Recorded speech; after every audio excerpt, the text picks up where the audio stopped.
Welcome, everyone, and Happy New Year, and welcome to MHPN's monthly webinar program. And we are going to talk about the historic preservation overview. And this special session is made happen between a partnership between MHPN and the Michigan Association of Housing Officials. And we have a representative from MAHO, Nicole here today. Nicole, would you like to introduce yourself and say a little bit about your organization? Yeah, good morning. My name is Nicole Feifel. I hope you're able to hear me okay.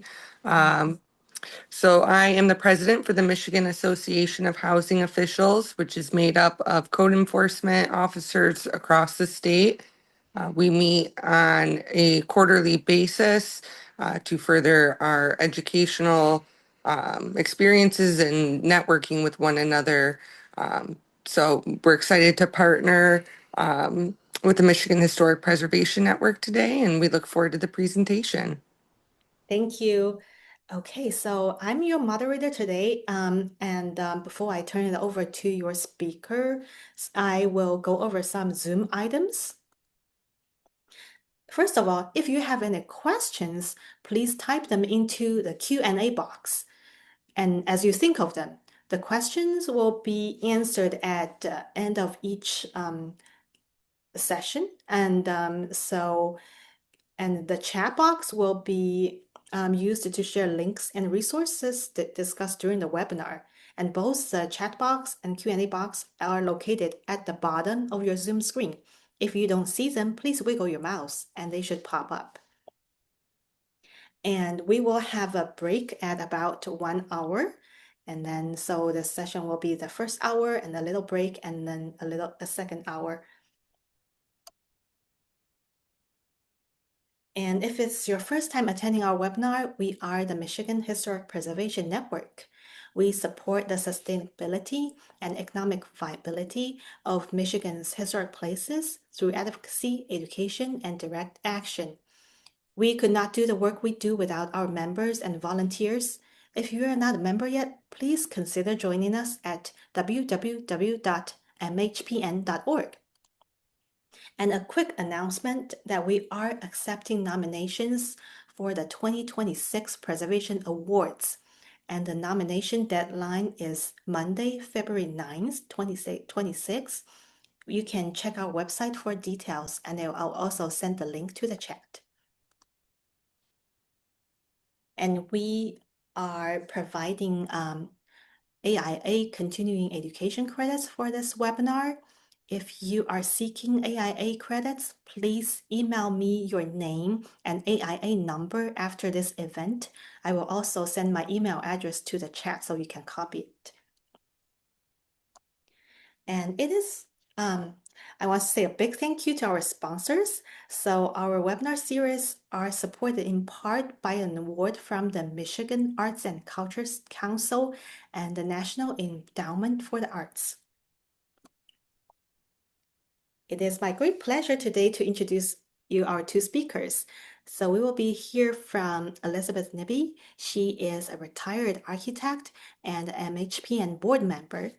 And we will also be hearing from Melissa Milton-Pond. She is a program manager of the Policy Research Labs of Michigan Municipal League, and she is our current board president. And with that, I am going to turn it over to Liz and Melissa. Well, good morning, everyone. I'm delighted to be in the room with so many wonderful professionals. I think it's an awesome opportunity for us to be able to intersect with another professional organization. I'm sitting here at my home in Ann Arbor.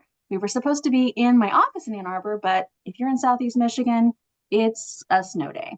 So I'm sitting here with my coffee and my MHPN mug, and I hope that you are cozy and settled wherever you are. So Liz is in the process of sharing our slides. And as we say that we're going to enable editing and allow us to share slides, I'm going to help us understand what we're going to cover today. So what we're going to do is we're going to begin by talking about what is historic and why should it matter for housing inspectors. And then we're going to go a little bit further into the Secretary of the Interior's rehabilitation standards Now, if you've never heard about this before, it's basically the 10 Commandments of don't screw up old buildings. So, Liz, are you experiencing some Yeah, challenges of here? course, now it's not working. It worked a minute ago. Now I can't get Yeah, it to work. I think you're going to click Um, enable editing up there in the yellow band at the top. It says enable editing. You see that there? no. Oh, shoot. Okay. I've done this so many times and now I can't get it to work. How many of us have had a hard time toggling back and forth between Teams and Zoom? We definitely have. So if you were to go to the upper part of the screen where there's that yellow band, it says enable editing. There's a white button there. Wait a Do you minute, see wait it? a minute. I do not see ape name. Okay. Oh, it is share here, share. There we go. Done. Is it sharing now? No. And then you're going to click in the lower right, that button where it is the pull down screen. I can share if you would prefer. Yeah, why don't you share? Because I can't get it to work. Okay, no problem. Here we go.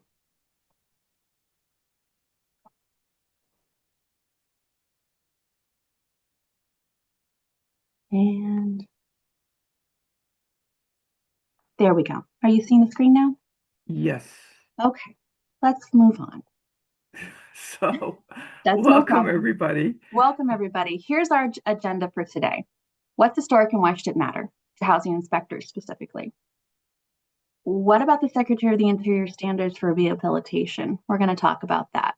And then we're going to have a break. And I'm going to need more coffee, maybe some more water. I bet you will too. And then housing and building codes. What style is it? And what is that thing called? And we're going to empower you to have some better language to be able to say that thing over there and have a little bit more specificity when you're talking with folks. We're also going to give you a few recommendations on where you can find more information because I'm sure that you cannot absorb all of this in one setting. I certainly can't. So let's get started. What is historic and why should it matter? Well, here's the usual criteria that we use. We like to joke with one another, especially those of us who are approaching the mid-century mark or the 50-year mark, that buildings must be about 50 years old or older with limited exceptions. Fun fact, Elvis's Graceland actually was added to the National Register of Historic Places before it was 50 years old, but there are a few exceptions. Usually you have to be 50. And what's the criteria? Well, there are four.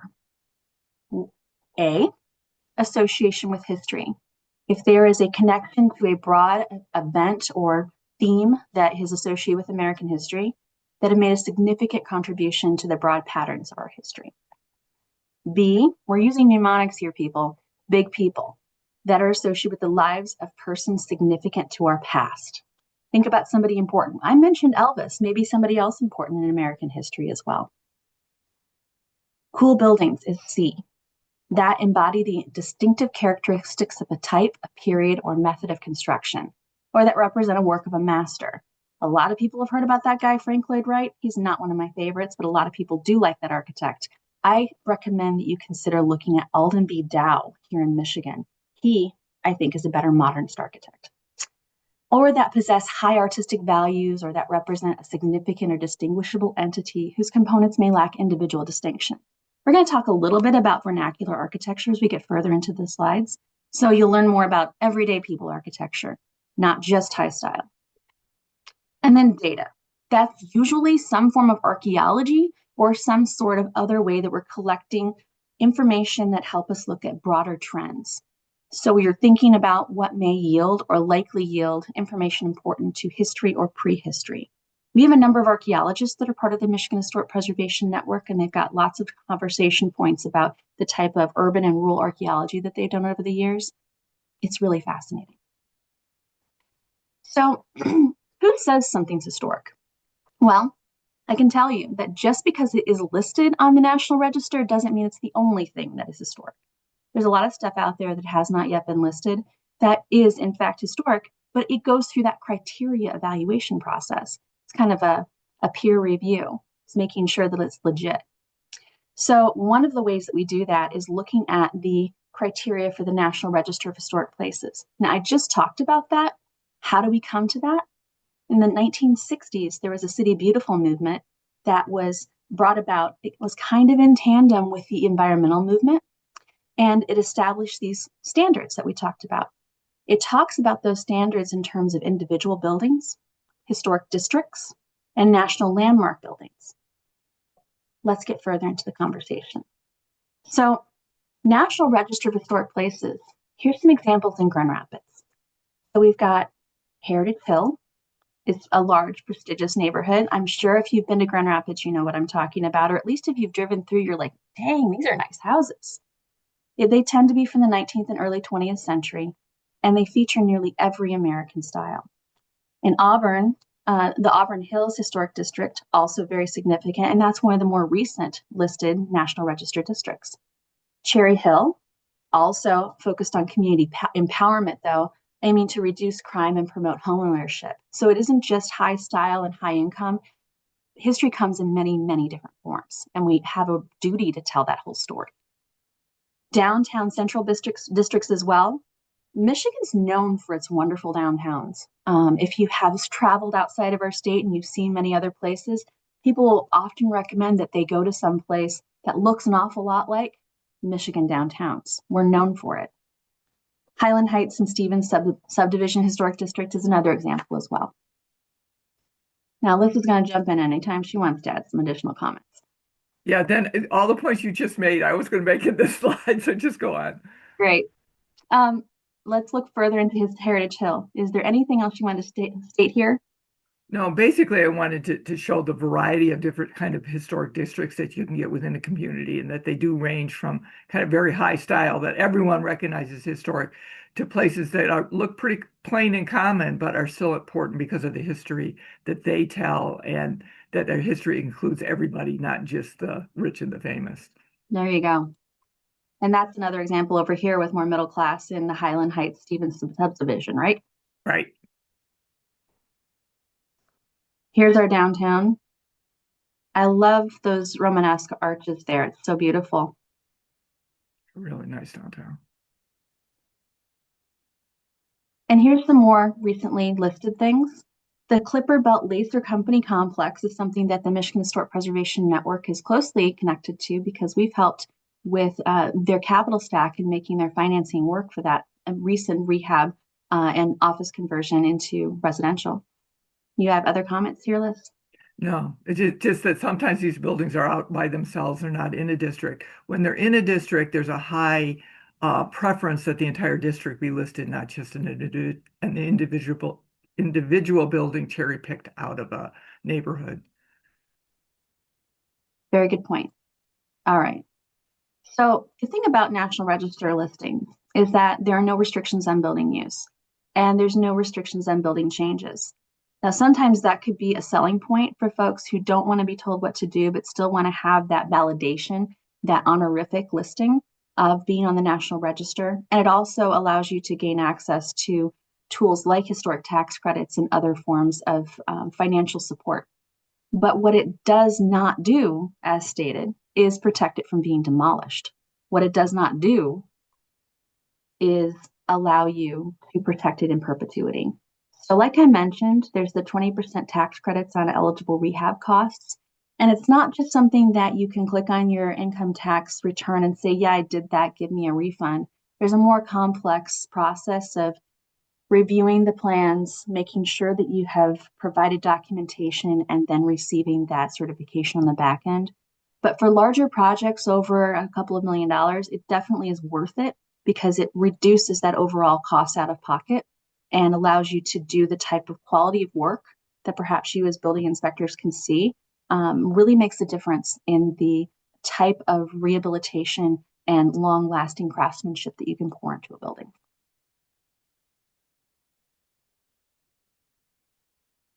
Using these federal funds does require historic review, and that is called Section 106. And maybe you've heard about that before, but really it's making sure that these types of undertakings or these types of projects don't cause lasting effect or harm to valuable historic resources, or if they have an unavoidable impact, that there is some form of mitigation to kind of lessen that blow or to compensate for what may occur to the property or resource. So let's talk about local municipalities. Now, I work for local municipalities because I work for the Michigan Municipal League in my day job. We serve all the cities and villages of Michigan, more than 500 of them across the state. And local municipalities actually have the best and most effective tool for protecting local historic resources outside of placing a specific easement on a specific property. So the Michigan Historic District Enabling Act is Public Act 169 of 1970. And so it is a process that can be complex, but is intended to be complex to make sure that the community does this intentionally and that they are certain that they want this type of protection to be placed upon a property. It goes through a proposal and a review by the state, and it's adopted by a local governing body, and it's administered by a historic district commission. And in the end, it's about stewardship of the buildings that are protected, not necessarily private property control, because over time that property can change hands, but that designation will remain the same.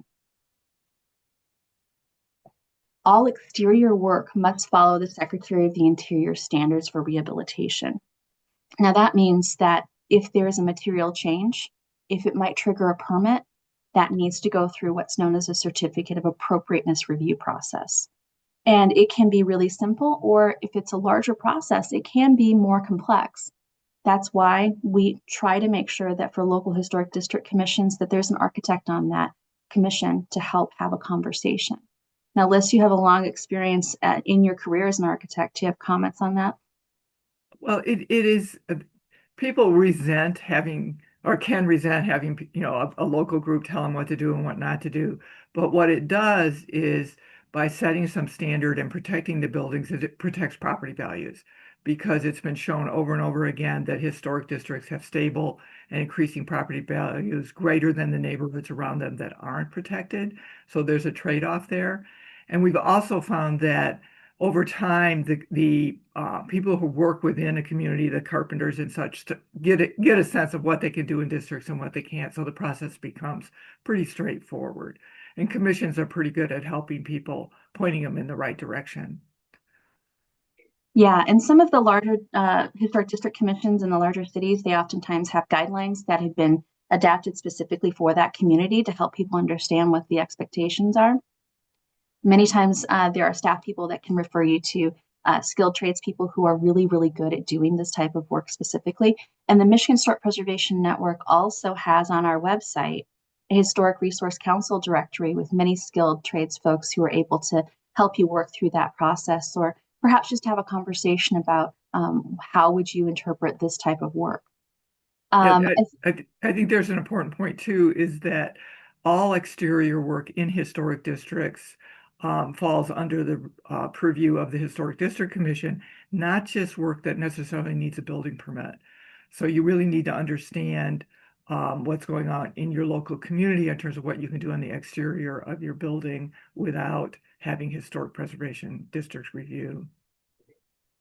Really good point. And having been the staff person for a historic district commission for about a decade or more, about 11 years when I worked for Washtenaw County, I think that checking in with your specific local historic district to understand how things are done there is the best advice. Yeah. Okay, let's look further. Well, So what the about other point to make is that in Michigan, there is a 20% historic tax credit that is a Michigan credit that applies also to single family homes. And the minimal expenditure is actually fairly low to qualify for this. Again, you have to follow the standards, but it's a nice subsidy for people who are doing significant improvements to their historic houses. Yeah, if you've got a big paint job coming up, or you need to repair windows, or if you need to do a new roof, there's all kinds of different things that can help you meet that minimum threshold to qualify. All right. But what about those places that have those big bronze markers out front? What about that?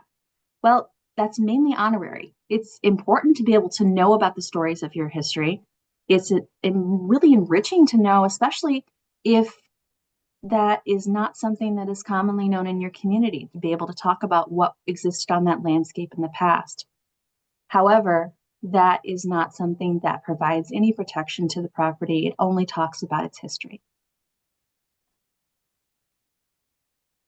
So, what is historic and why does it matter? Why does it matter? Well, here is a wonderful duplex in Detroit. It's what you would normally expect to see as a typical historic type of resource. But there's also a lot of other resources out there, and we need to talk about why are they important. So why are these important? Let's look at these things here. Can you source this type of lumber at this time without a huge amount of investment? Probably not. Can you do this type of craftsmanship? Probably a few people can, but not commonly known. That's one of the reasons why some of these historic buildings are absolutely irreplaceable.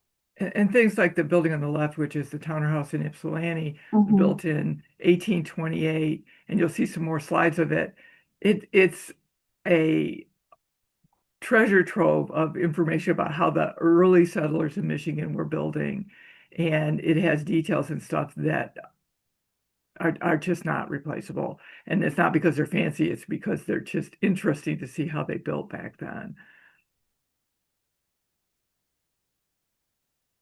The other thing is this is one that Melissa can't possibly understand why I have these two slides, is that historic buildings make our history real. These are two buildings in Ypsilanti. They are literally one block apart. One was built in 1828. The other one, the original piece, was built in 1830. This piece that you see here was built in 1840. So you see that in 12 years, we go from being a frontier to having a fair amount of prosperity really, really quick. In terms of how fast Michigan was developing and being settled by the folks from out east.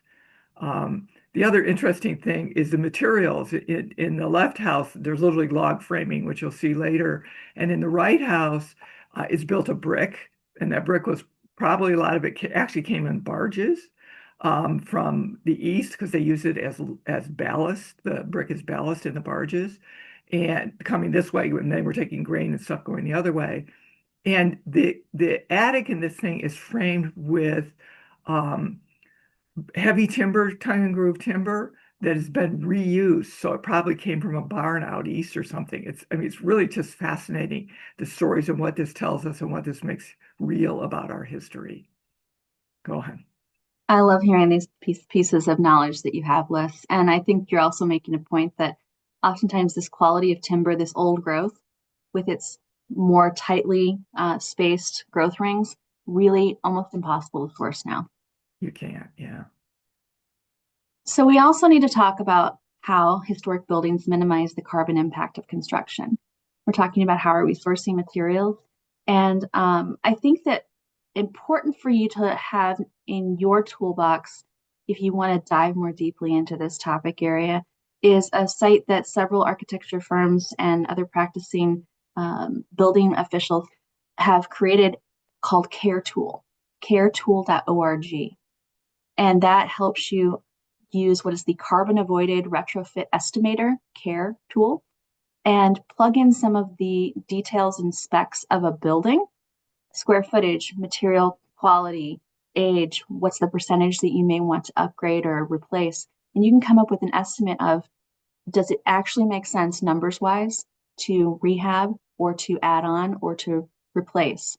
There's all kinds of different scenarios you can run. If you like that kind of detail, you're going to really enjoy that site.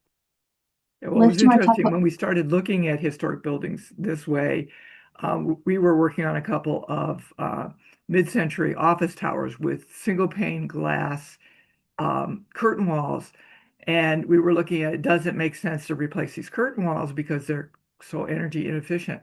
And it absolutely did not, from both a short-term and a long-term carbon impact. It took so much energy to originally build them, but it would take so much energy to replace them that it actually made sense to just put more money into an energy efficient mechanical system than to make the building envelope more energy efficient. was really surprising. We did the same study for two different buildings and came to the same conclusion. Yeah. So takeaway from that is we don't think that you need to save everything. We need to make smart choices about how are you using your resources and evaluate why is it important and what makes sense for the resources that you have right now and into the future. So let's talk about more on energy efficiency. So people always say, well, these buildings are so energy inefficient that it can't possibly, we need to build all new buildings. Well, we'll talk a little bit, I think on the next slide, is we can't get rid of all these buildings. We're not going to. There's a lot of things we can do to make them more energy efficient. The Towner House, which we were just looking at it, they just finished a major retrofit of it.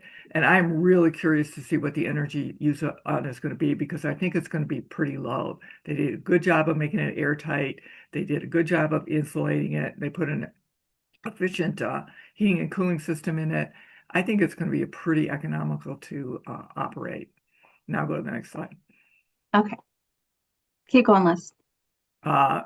Again, studies have been done again and again that historic districts stabilize and maintain property values. It was interesting as they were really starting to look at Detroit as it was going through its bankruptcy. What are we going to do? What are we going to do? And they came up with this concept of villages, that there would be very low density areas and then denser areas that were villages. And guess what? At the core of every one of those villages is a historic district, because they are the strongest neighborhoods that have remained in the city. Go on. Huh. Good point.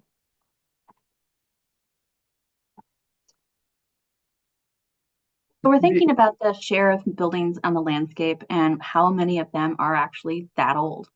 Keep going, Liz.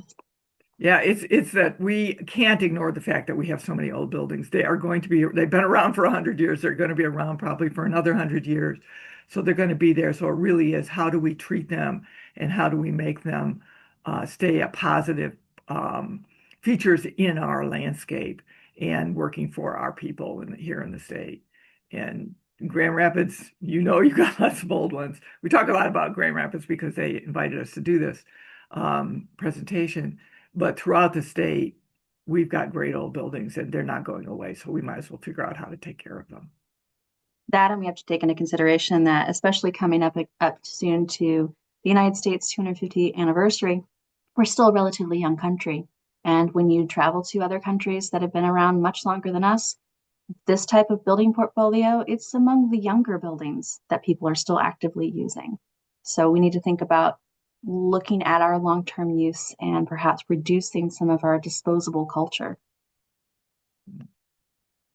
We're going to pause for a second to see if there's any questions about the first segment. I saw that people are asking for the CARE tool link, and thank you, Megan. Megan Zidar from Quinn Evans Architects is a wonderful friend of ours at the Michigan Historic Preservation Network, and she's actually helping us with some of the board business recently. So thanks, Meg. Any other questions at this time? Melissa and Liz, there are a couple of neighborhoods mentioned in the Q&A. So are you familiar with the Idlewild in Michigan? And also Yes. somebody mentioned about the Earl Young mushroom houses in Charlevoix. Yes. I mean, the mushroom houses are really sweet. And Idlewild is really interesting for its history. And it's really good to see that they're starting to rehab buildings there and starting to make sure that it is recognized for the special part that it has, story that has to tell about our history. Yeah, and for those of us who don't know what Idlewild is, it was a historically Black place of recreation, is a resort in the upper portion of Michigan, back from the times when Michigan didn't necessarily experience the same level of segregation in the Jim Crow era as a lot of places in the South did, but we still had a lot of de facto discrimination and segregation. And so this was a place for people to gather who were people of color to really have the safety and the camaraderie of their community. A fun fact is that a past president of the Michigan Historic Preservation Network, Elaine Robinson, who's recently passed away, she did the National Register nomination for that community, and we're very proud of that work. We continue to cheer on those folks who are doing that type of restoration and support them, definitely. The mushroom houses, they're really cool over in Charlevoix. And I think we actually have a picture of them later on in the slide deck, don't we, Liz? I think there's one in here, yeah. Yep. Any other questions? I see that Betty raised hand. I assume that there's a question. Let me see. Betty, would you like to talk? Yes, yes. Can you hear me? Yeah. Yes. Listen, I'm very concerned about Ottawa. I'm a not-for-profit and I got on this call on purpose. Okay. Uh, as we really are making a lot of movement as an individual not-for-profit. My biggest effort, my biggest hindrance is getting Ottawa to establish a local historic district. I've spent money, gotten lawyers, I had it vetted. But the governance in this place is not, they don't realize what a jewel Idlewild is. And if we could simply get this local historic district established so that we could move the whole community forward.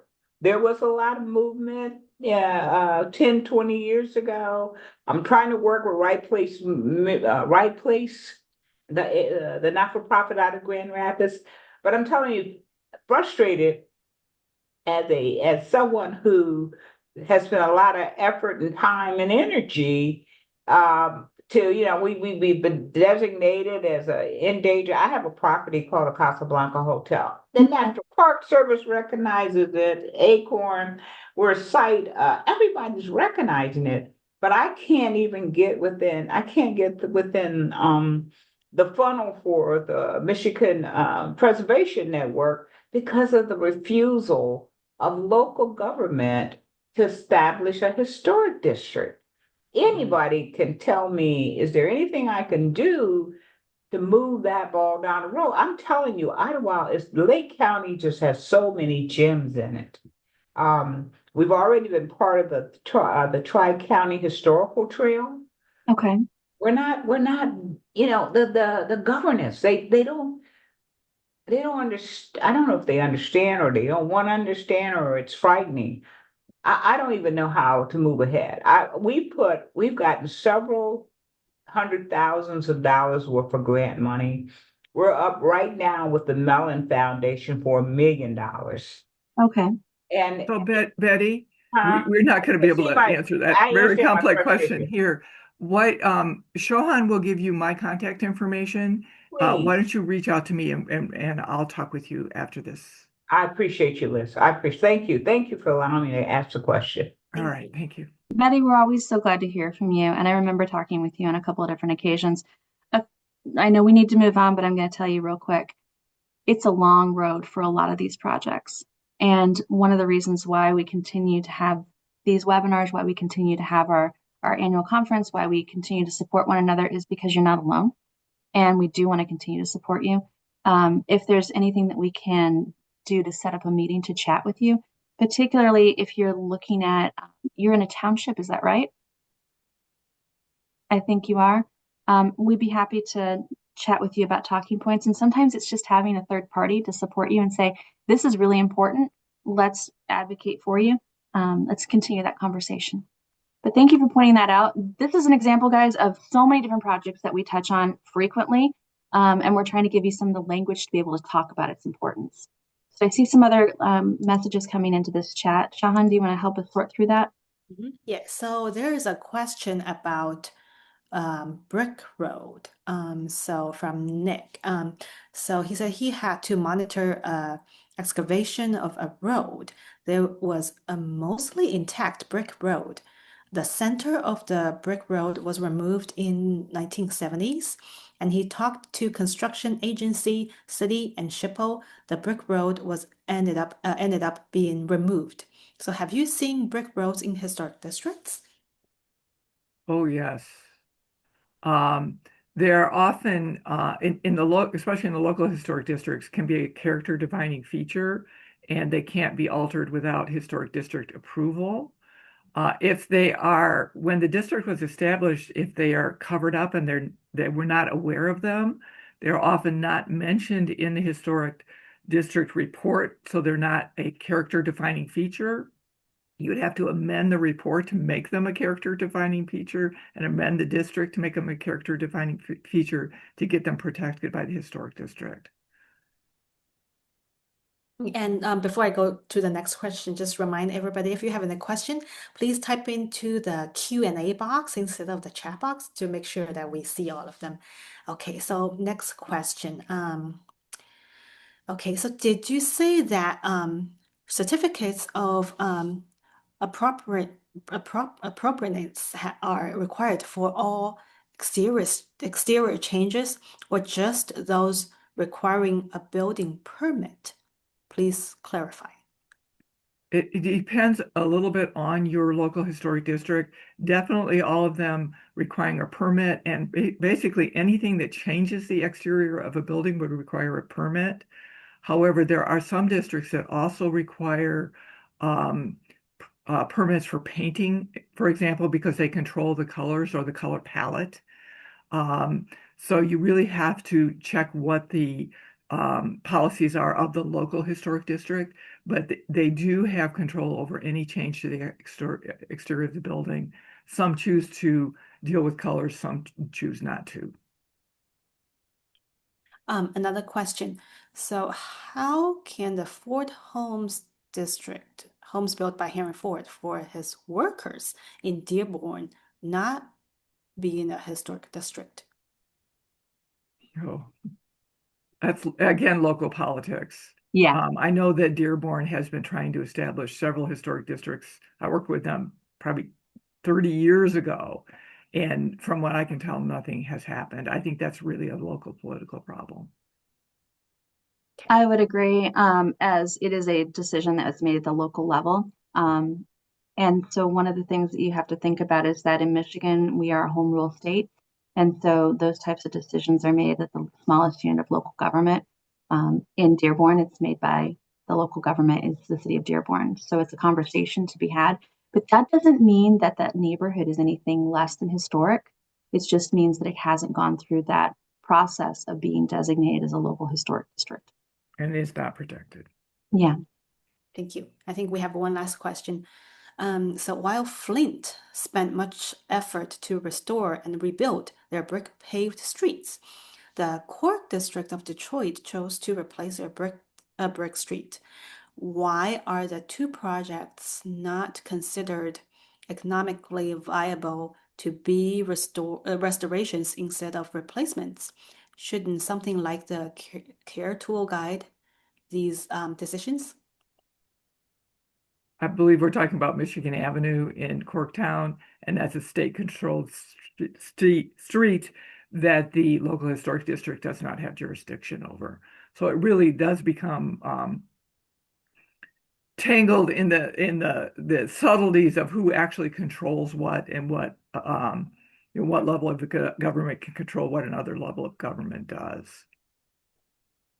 Yep. And I would agree that we live in an imperfect world, and the point that's made by the question is well stated. It's just an ongoing conversation on how are we using the resources that we have with the best decisions that can be made at the time, given who is in charge. Yeah, an alternate example is Virginia Park in Detroit, which has a brick street that is in awful condition, and the neighbors have been trying to get it fixed and trying to get it fixed, and they finally raised, and the city wanted to just repave it because that was a cost-effective thing to do, but the neighbors were finally able to find the money to get it restored, so that brick street is actually going to get rebuilt as brick. One more question. Does establishing a registered historic district require a municipality to submit the application, or can a grassroots group submit it? For a local historic district, it has to come through the city, the municipality.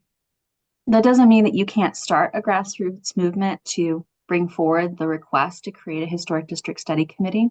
That's where a lot of things have started, but the local ordinance is the control of the city. The National Register, however, can be done by anybody. Yep. It's done by individuals often. Okay, I You think guys are that's bringing, you guys are bringing some great questions. People are actually listening, yes. All right, right, ready? let's go forward. Secretary of the Interior's rehabilitation standards. We start to talk about the 10 commandments of don't screw up old buildings. These So preservation terms. Go ahead, Liz. yeah, so people use, oh no, my voice is going to go out. I think we're all fighting the crud in some form or Yeah. capacity here in Michigan. People use all sorts of terms, and one of the terms that we tend not to use is renovation, but we use these 4 terms and they have very specific meanings. So go to the next slide. The most important is rehabilitation, which is really about repair and alterations to return a property to a state of utility for an efficient contemporary use while protecting features that are significant to its history, its architecture, and its cultural value. Very important term. Restoration is making it like it was. So it's taking away changes and returning it to what it was. Next one. Preservation is just keeping it as it is and trying not to change it. Next one. Reconstruction is rebuilding something that's missing. It can be an entire building or a part of a building. Next one. So what's really important, I've always hated the term historic preservation because preservation sounds like you're just trying to keep things from changing and keep the things the way they are. What we are as a preservation movement is really a rehabilitation movement. It's not about freezing the past, it's about giving the past a future. And again, I hate the word preservation. Go on. So the Secretary of the Interior standards for rehabilitation, and there are standards for preservation and reconstruction and restoration. But really what matters from both the National Register standpoint with tax credits and Section 106 review, and from the standpoint of local historic districts is the standards for rehabilitation. Next slide. There are 10 of them. And these are my mnemonics, I think was the word that Melissa used for what they each stand for. We're going to talk about each of them, more about some than about others, because they are more relevant to the conversation today. So go on. The first one is use. Next. And use is, of course, it's great if you can keep a building in a historic use, but often you can't. If you change the use, you should try to minimize the changes to the character defining features of the building, its site, and its environment. And me, having been an adaptive use specialist, find this very important. So go on for the next. When it comes to housing, well, one at a time. Yeah, that's it. When it goes on to housing, is we find that pretty much any building type can be housing, and a historic single family house can be single family or it could be multiple family. Next. A large single family house, this one is now a combination of offices and apartments. Next one. Next slide. This one is a little church that's now no, it's a one-room schoolhouse that's now a house, a residence. Next one. This is a large school that's now a house, and we're seeing this happen all over the state as these older schools are being replaced or become no longer needed, that they're being turned into housing. They make great housing. Next one. Churches can sometimes become housing. It's more problematic when you have big fancy sanctuaries to try and carve those up as housing. That doesn't tend to work so well, but smaller ones do work for converting. Next one. In Michigan, we even have a prison that is now. This is the first federal prison in Michigan in Jackson. It's a complex of 4 large buildings that are now housing. So everything can be housing. Next one. Here we have retail and office. It's one of the first loft buildings in Detroit. Is now housing with retail on the first floor. Next one. This is what was a big department store in Lansing. It now has retail on the first floor, 3 floors of housing, 3 floors of offices, and housing on the top. Next one. And here we have a mid-century office building that had gone vacant, was going to get torn down, but now is 100 housing units. So everything can be housing in one way or another. Next. Historic character. Next. So what's really important is that we retain the historic character of the building. And that really is avoiding the removal of historic features and avoid altering historic features. And we're going to talk about this a lot through the rest of the standards. So I only have a few samples here because you'll see a lot more about this actually as we go through the other standards. Next. this is where the details matter. Big details and little details really matter. Here you can see two houses that were undoubtedly close to matching historically, and one is now charming and the other is not because it's been altered a lot. Next one. Here we see again a house it retains its historic shape, but it's lost all its details. These aren't the same house, but this house, lower house, had a similar character to the upper house, but by just removing detail and changing windows, it loses all its character. Next one. Then there's covering up the character. This was really popular in the 50s and the 60s, and I know I spent my early career taking a lot of this off. Fortunately, they didn't do a whole lot of damage many times, so we could take it off and get the buildings back. This one, in fact, has been removed and is now housing. It's actually in Richmond, Indiana. Next one. Aluminum siding and now vinyl siding. Well, it's easier to maintain, blah, blah, blah. But next slide, it really does take away from the character of the building.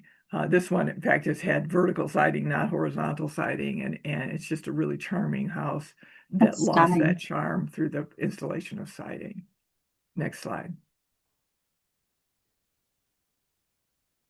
Then there's windows. It's another really character-defining feature of a building. Here you see Italianate buildings on the right in Ypsilanti and on the left in Ann Arbor that are essentially the same building. And the biggest difference is color, but that's not what's important. The biggest difference is the windows and the storefronts. Just by changing these, losing, in addition, these features, because they've all lost the cornices, the upper cornices and the storefront cornices, you really start to lose the character of the building, and it's just not as fun. Next slide. The next thing is historic accuracy. Every building should respect should be respected as a record of its time, place, and use, and avoid creating a false sense of historic development. Next slide. In the early years of preservation, there was this thing about taking historic features for one building and putting them on another building. Here, who knows what they did, but they really destroyed this building, cute little Romanesque building, by trying to colonialize it. And after the colonialization period, there was the Victorianization period where we were taking Victorian features out of one house or building and tearing it down or stealing it and then putting it on another building. We really encouraged that buildings be retained using their own features or replicating their own features if they're missing, not taking things from other historic buildings. Next slide. Yeah, and the popular vernacular we preservationists call this remodeled or foobarred. Foobarred, yeah. This one actually isn't historic, but it always reminds me of people trying to over fancify their house. Here you have what is clearly a nice little bungalow, and somebody tried to make it into terra.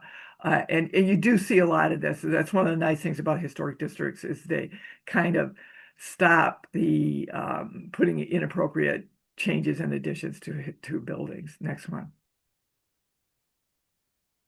Changes over time. So respect the past. That changes that were made a long time ago have now become part of the building. Next slide. So here you see this house again, where you have kind of a circa 1880 stick style Queen Anne with a circa 1900 classic revival porch. As you get to understand the vocabulary and the language of architecture, you go, these two things don't go together.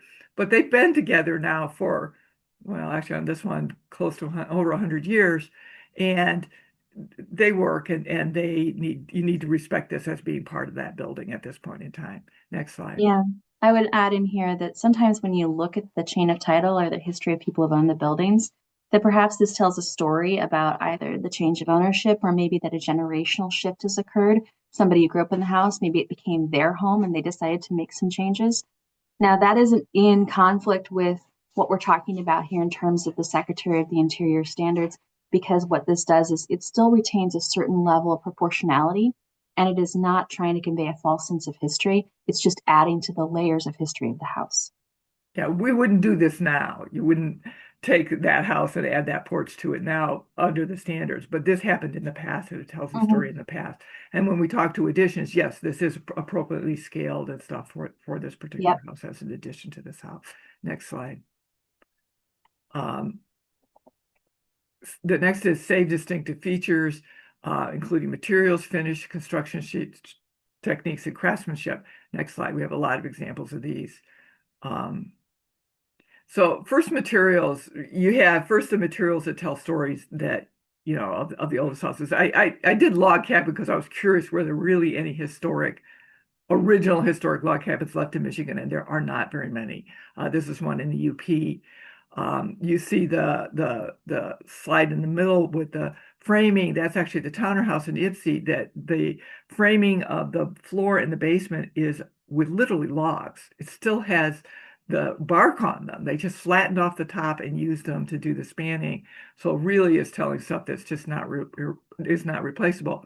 Actually, the house with the porch, the trim on the inside is butternut. I mean, you cannot get this stuff anymore. It is gone. And it was built during the time when they were still logging in the further parts of the state. So it's probably wood that actually came from Michigan.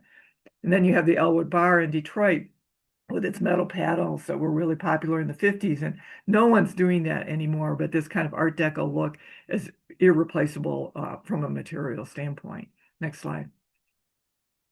Then you get the features of the building, and you get the obvious ones that we all know, you know, churches have steeples, and we want to keep those. And we have, this is the Whitney Mansion in Detroit, which they're about to turn into housing. And I am really curious how they're going to deal with the features in this building because they are really outstanding. He was a lumber baron, literally a lumber baron, and the house was built to show that off.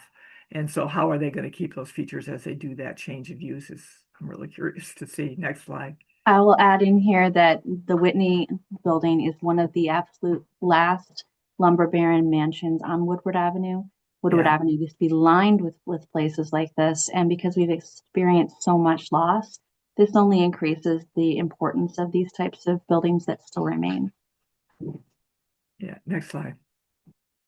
So that's not to say that on much more modest houses that these things aren't important too. Here again, we have the Towner House with its porch. It's kind of a Greek revival little vernacular house, and it has this Carpenter Gothic porch on it. And on the right, we have a house in Corktown that was really just workman's house that has really nice wood trim in it and nice wood doors, all original, nothing that you would see in this quality of a house today. So these kind of features are important to show both at the high end or at one end and one at the other end. I don't want to say high end and low end, but at the over the entire economic spectrum that we have these features that are worth protecting. Next. And then finishes. Again, you have the butternut wood in the house in Ypsilanti. We have what's really special in Michigan on the upper tile shot is the Pewabic tile. You have encaustic tile, which is really typical of tile that they did in the late 1800s, and then decorative plasterwork. It's just examples of finishes that we don't do and cannot replicate today from really both a cost, workmanship, and availability of materials. These materials literally are no longer available. Yeah, Next. and on this topic of finishes and materials, I think that we understand that we can't save everything, and that there may be some decisions that are made with materials and buildings where they're not going to remain intact or in place. But that only emphasizes again the importance of salvage, especially on the secondary market. A lot of people are looking for these types of materials. Of course, we want highest and best use, keep it in place. But if you can't, don't toss it in the dumpster. Try to figure out another place. There's plenty of salvage yards out there. There's plenty of people who are more than happy to buy your mid-century slate. Yeah, that's a really good point. Excellent. Then craftsmanship, and all of these slides that I've shown you are examples of craftsmanship. This is actually a relatively small commercial building in Detroit, and look at that carving. This was not done by a laser. This was all done by hand. I mean, it's amazing. Again, this stuff is irreplaceable from both a skill standpoint and a time and a money standpoint. Next. And then there's construction techniques. The way we build has changed a lot over time. You again see the log framing of the Towner house. You see horsehair plaster on wood lath and balloon framing. That these are all things that we don't do anymore. And to know that they're there and how to deal with them is important. To also keep them as just a record of how building technology has changed over time is interesting. Next slide. That and it's possible, as you stated earlier, Liz, about how you can add in insulation, you can add in additional ways of working with existing materials so that you don't have to necessarily eliminate it. Yeah, and we'll also talk about how you make them safer. Mm-hmm. Repair rather than replace. If you're going to replace in kind in terms of design, color, texture, and if possible, materials, and replace missing features based on evidence, not conjecture. Next. So the repair rather than replace is probably the most important. Things can look really bad and you say, oh, let's just tear it all down and do it again. Number one, most of it might be okay, although I often say you only see a quarter of the damage. When you see damage like this, it still means the majority of that porch was intact, is original lumber, and you can come in and repair it.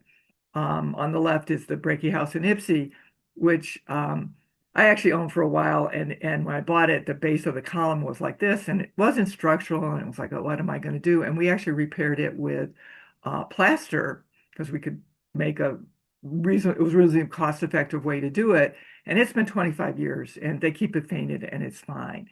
So you can repair things in a way that's cost-effective and not have to wholeheartedly just replace everything. Again, it's a lot of times it's a matter of getting skilled tradesmen in there, but there are things to do. And again, we take a very long-term perspective that these buildings are going to be here for hundreds of years. And you may not be able to do it right, but the next guy might be able to. On many of the projects that I worked on, the buildings were in horrible shape, and it was, well, let's do what we can, and we may not replace that cornice, or we may not do this, right, but the next generation will do that. And we do see that happening, and now the next generation is starting to do some of those things. So it's really about protecting what's important and holding it for the future, that we're only in one step in the history of any particular building. Next slide. And you just described stewardship right there. Yes. And porches, and I really deal with porches here because I know in terms of building inspections that porches take a lot of the brunt of weather. So they see a lot of damage really fast. And what do you do with porches? And a lot of the standard pieces that you have on the market really don't work. They're too small because they're cut now out of smaller lumber, and everything is just not as chunky as it used to be. And all of the railings have to be 36 inches tall, and they're not right. So the spindles don't, things don't work. On the other hand, some do work, like the columns on the right, the colonial columns. There's a lot on the market, and you can get them made, custom made to size. So those are actually fiberglass columns that replace wood columns that were totally rotted out. But for things like the Towner House porch, you'd really have to custom do something, or this more elaborate Queen Anne porch that you see, you kind of just have to custom do. You shouldn't just think that you can go to the local lumber yard, especially now that the good lumber yards are disappearing, and get anything that's going to be able to repair these. Next. And you're also going to be touching on the rehab code later in this presentation. So I have to tell my favorite porch story. So this starts in the early 90s, and there are 4 houses in a row that are owned by the Detroit Institute of Arts, and they don't know what to do with them. And we're doing a study to potentially turn them into bed and breakfast inn, which did happen. And as we're working on it, one day I get a call with this photograph in the mail. Next one. Next slide. Somebody had come. There was these buildings were alarmed. They cut the alarm and stole all of the columns. There was this raft of column stealing at the time because they were selling the columns on the antique market for use as columns on other buildings and for other things. So these elaborate columns disappear overnight. Well, clearly we're not going to tear the porch off the building, but what are we going to do? And then go to the next slide. We're trying to figure out what to do when this woman who works for me, who was drafting for me, it was talking to a woman in her church who had an antique shop who had just bought all these really cool columns. And she shows her a picture of the columns, and they were our columns. Oh my God. So that she had already cut them down to use them as bases for coffee tables, but we were able to buy the capitals back and some of the bases or the shafts as well, and ended up, next slide, replicating not all of them. And we also couldn't get the police to go after the sellers either. Not this woman, the one she bought them from. We recreated them actually again in plaster, and it's been 25 years and they're still there. And so we were able to replicate them in a different material, but and they have the ones that we bought, they actually have on site. I kept them for them and gave them back to them. Next slide. Windows, big subject. I hate windows.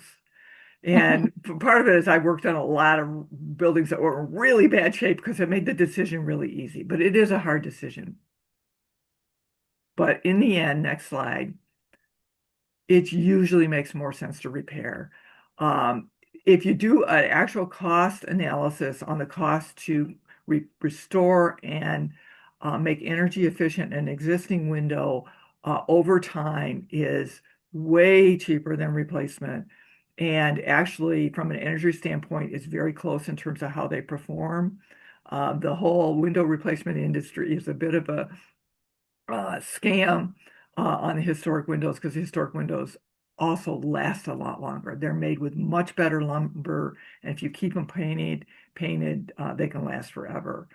Uh, and so uh, usually the money that you would spend on repairing windows is better spent on doing other types of improvements in a historic house or a historic building, like air sealing, doing insulation upgrading, putting in better mechanical system. There are better ways to upgrade building than replacing the windows. And there are things about these old windows that are irreplaceable. It's the old wood, which is old and much just better, denser wood than the newer wood. It's things like this little chart that I actually stumbled upon in putting this presentation together that shows what the muntins look like, the little squares that divide up the window panes. From that, you can tell when the building was built. There are specific details that I look for on the windows of whether or not they have a parting stop to see how old they are. So there's just information in the windows. And then the glass, because up till 1900, the glass was made in such a way that it's not perfect. So you get those nice little imperfections in the glass, which is just charming, I guess. So really question the window replacement when you're looking at a historic house or a historic building. Next. And if you're going to replace it, there are good now replacements. There is no excuse for not really closely matching a window if you're going to replace it. Whether it's a wood window or a wood window that's aluminum with aluminum exterior, there are companies out there that are making very close matches, largely in response to the pressure on the industry by the historic tax credits. Much better than when I started in the profession in the 80s when there was nothing. So there's no reason that if you're going to replace a window, it shouldn't really match the existing window. Next slide. Be gentle. Next slide. So if you're going to be cleaning a building or working on a building, use the gentlest means possible.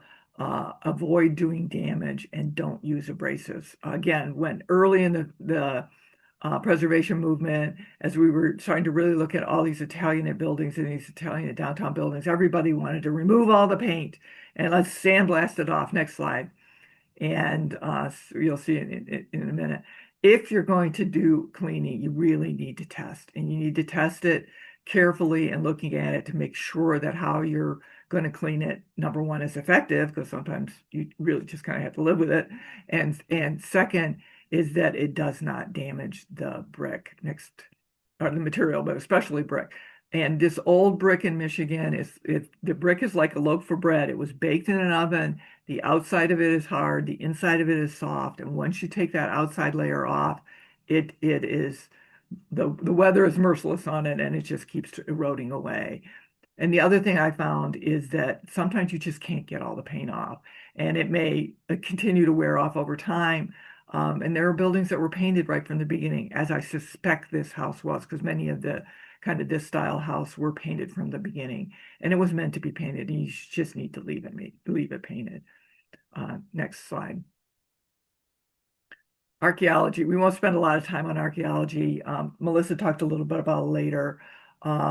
There are hidden things we don't know in the state where the archaeological resources are. The state knows where many are. They keep it quiet because they don't want people digging things up.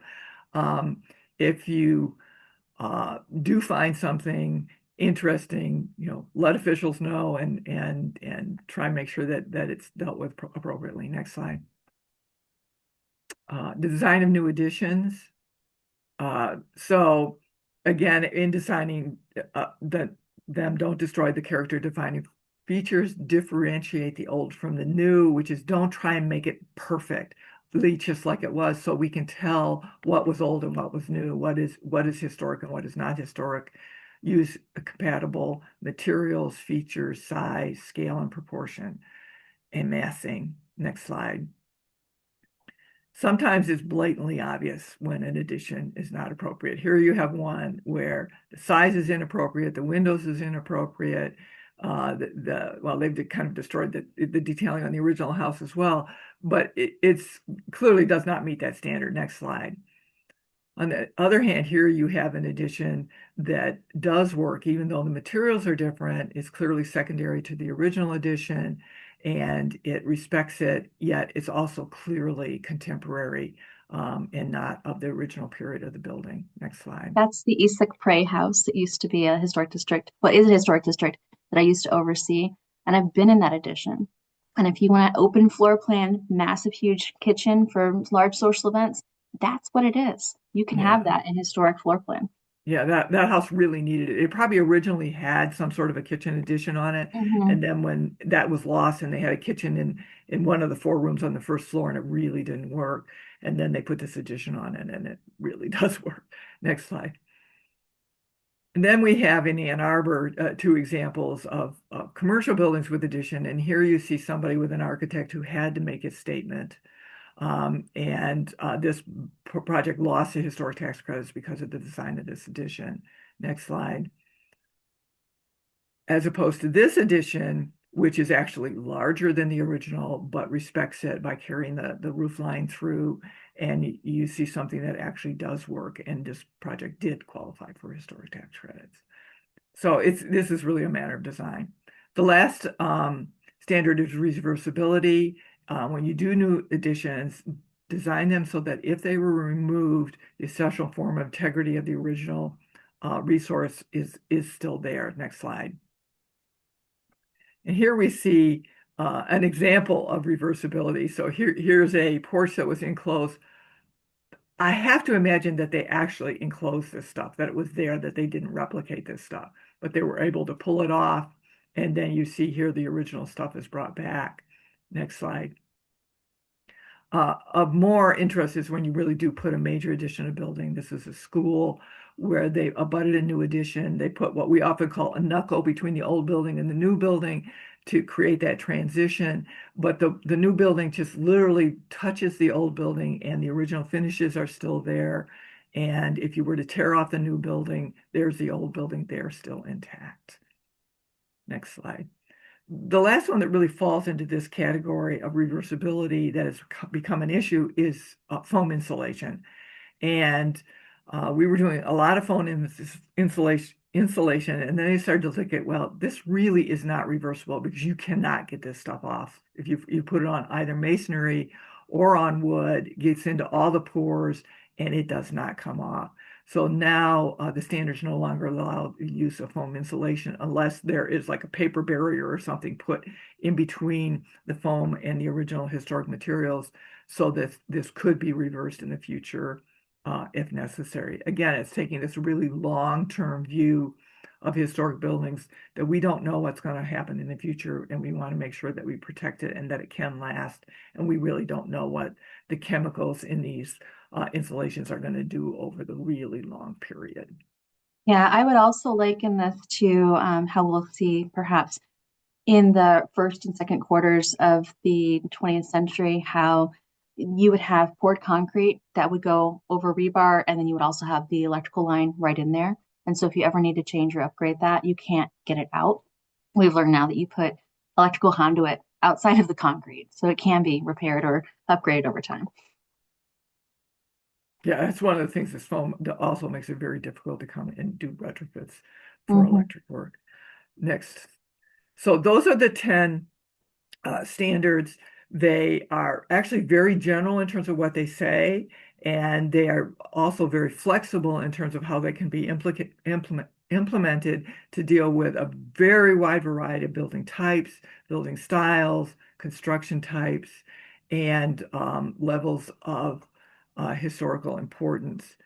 But they've come to mean real things. We kind of understand now a lot more what they mean than when they were first adopted.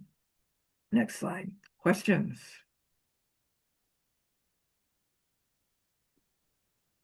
Okay, so we have a couple of questions, so we will answer those questions and we'll be having a break after the questions.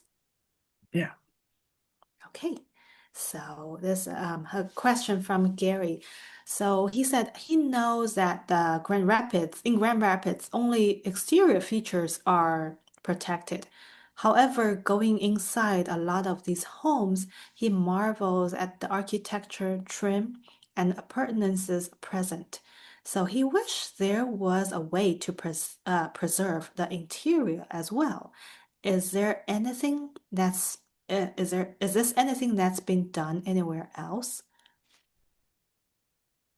There are a few buildings that specifically have interior spaces protected in Michigan under the Michigan Historic District law, but very few. It's pretty much volunteer that the original owner that has it at any particular time gets that designation. And then there's the protections that we talked about if you use federal money or if you use tax credits. But other than that, there isn't. And I don't know that there's even much talk in the preservation community of trying to go that far and trying to protect historic resources. Yeah, one of the reasons why we focus on exterior is because it isn't necessarily just the private property owner's pleasure and enjoyment of the building. You're also talking about how are you adding to the civic commons? How are you adding to people's experience of the whole community from being on the sidewalk and the public right of way? One of the other tools, though, that is available, and it is more complex and more expensive, is to place a historic preservation easement on the property. And so with that, it's a really flexible tool that allows you to determine, are you looking at, the exterior and or the interior? Are you intersecting that with, perhaps if you have more land, as it intersects with more land conservation, there's a lot of different things that you can do with those instruments. And Xiaohan here on the call helps us with with all of our easement monitoring with a lot of our MHP and volunteers. That's also an option that you can explore, and we're happy to talk with you about it. It's not as common, and it does not require city involvement. It's only working with the private property owner and the agency or entity that takes on that easement, such as the Michigan Historic Preservation Network. Yeah, that's a good point. Somebody made a comment that Detroit actually has some historic districts that do include specific interior spaces. Okay, next question. Has there ever been a case that rehabilitation of a building goes against city codes? No. Now, has there been a lot of negotiation that gone on to deal with it?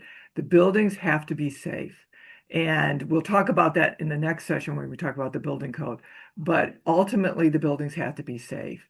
And there's a recognition of this on the historic district commissions and with the people who review for the historic credits at the state and the federal level. That's not to say that there's not a lot of discussion about a lot of issues around that particular topic. And we'll talk about that more in the next section.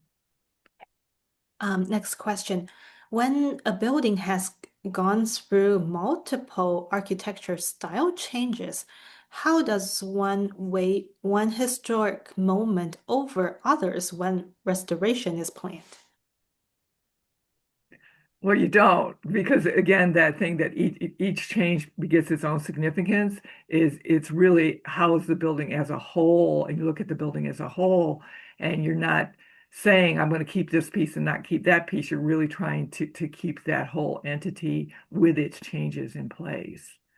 And where that becomes really interesting is storefronts, actually, where when I started, the 50 storefronts we thought were all garbage and we wanted to get rid of them all. And we've since come to appreciate them. So you may have an Italian building with an Art Deco storefront, and yet that you can keep them both. And it's just fine. In fact, is you want to keep that Art Deco storefront because it really tells part of the story of the changes in the community and it's architecturally interesting. So there is a balance act, but it really is we try and respect the changes as they occur over time and really look at the building as a whole. Um, it's kind of like getting wrinkles, I guess. You change over time and it's okay. Or changing your hairstyle. It's okay if you don't look like you did when you were 16. Yeah, and I would also add a couple of different things. One, when we started the presentation, we talked about the criteria. Why is it historic? So part of the decision-making process is what kind of story, as Liz said, what kind of story do you want to tell about the building? Because when you are evaluating its historic significance, there's going to be what's known as the statement of significance, like the but for, the why are we doing this? Why is it important? And when you do that, then you are helping define what are some of those decisions that you're going to make about the retention of those character defining features. The I other think thing I that's a would add, really good point. thanks. Yeah. Kind of went to graduate school for that, but it's important for us to have this conversation to make sure that people understand that you are not trying to freeze something in amber. We're not trying to say we stop right now. When you look at your home, do you have objects and furniture from in your interior? Do you have those things from only one specific period? You moved into the house in 2006. You bought everything in 2006. You never changed it. No, there's going to be change and accretions over time, and you're going to tell that story, and it's going to be visible. And I do think the question about, is every change significant? And the answer is no. And again, it comes to these storefronts. There are storefronts that are significant because they're really cool Art Deco storefronts. There are other storefronts that are nothing but aluminum and glass. And oh, you don't really want to say that they probably don't really tell part of the story of the building and they're not significant. And how you write that statement of significance of what is important and what is not important is really important in terms of how you can change a building going forward over time. Yeah. And you're putting your finger on one of the more complex issues that we all struggle with and we all grapple with in every single project, every single group of people who are making that decision may come to a different conclusion, but it's understanding why and like what are you basing your decision making framework on? Okay, thank you. Next question. How are deed restrictions used for preservation that last beyond current ownership? I think that Melissa. falls into the same category as an easement, perhaps. Deed restrictions have varying levels of legal enforceability.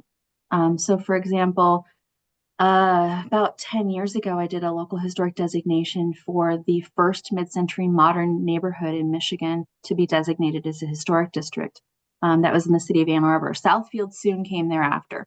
But when you think about how when that neighborhood was built, there were deed restrictions on design review, but they hadn't been enforced for so long, they were no longer enforceable.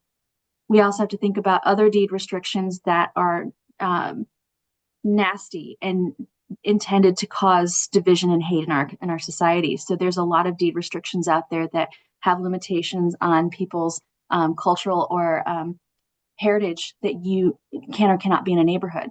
Are you Black? Are you Jewish? Etc. Those types of things are no longer legally enforceable, even if they are on a deed.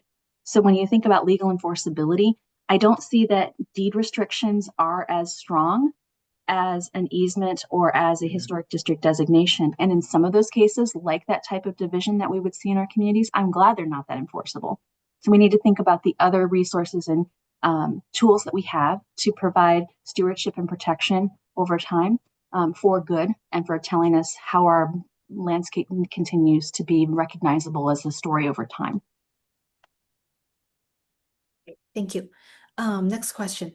At what point does building code hold precedence over historic correctness? let's hold that question for the next section. Okay. That's a great intro to our next section that we're going to have after the break.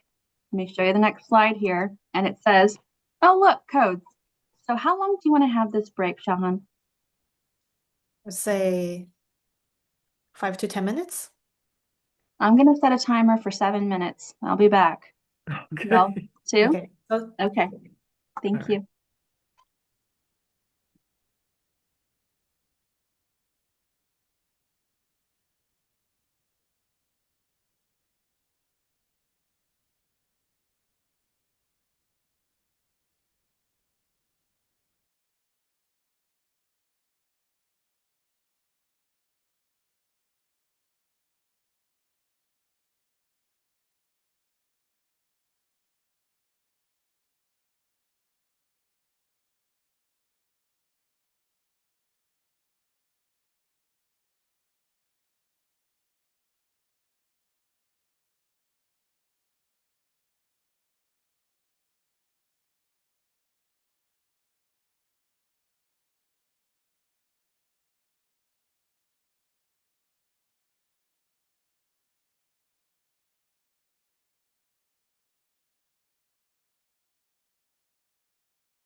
We're getting ready to start back up in just a moment, folks. That break came at the right time. I had a forced restart. I hate that. Oh, So I'm going to go back to sharing and we're going to resume. Shahan, do you have anything to add at this point? Nope. All right. So now we are in the session of what style is it? I no, love the that. code. Excuse me. Oh, we are to code. Okay. Thank you very much. I Let me go somehow think back. this one's going to generate a few questions. Yeah, I think so. Let me go back to that session. Sorry, guys.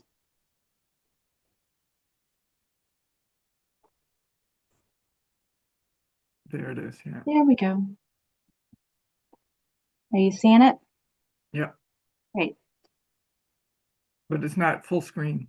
There we go. There you go. All right. Let's roll. Oh, wrong title slide. Go to the next one. Well, No, you're not in the right place yet. Go back. I will. Thank you. Sorry about that, guys. There it Let's is. put together such a comprehensive slide deck. It is huge, guys. All right. Now, is that better? Yeah. Okay. Go All ahead. right. Housing and building codes. Next slide. So go back a slide. There. Uh, so I'm going to talk mostly about the building codes, and I know there are other ordinances and regulations that the housing inspectors use, but I'm not familiar with them. I'll tell you right up front. I'm very familiar with the building code, not so much with the residential code. Next slide. So I did go back in the residential code, and it has a provision for equivalent alternative, and that equivalent alternative is the International Existing Building Code, which in Michigan is a Michigan Rehabilitation Code for existing buildings. And so we're going to talk a lot about that because that is the code that really has done the best over the years, now decades, of really trying to deal with existing buildings and how do we make existing buildings be safe in a way that that works and isn't onerous for the owners. Next slide. So what you're describing is a compromise. I wouldn't call it a compromise. Okay.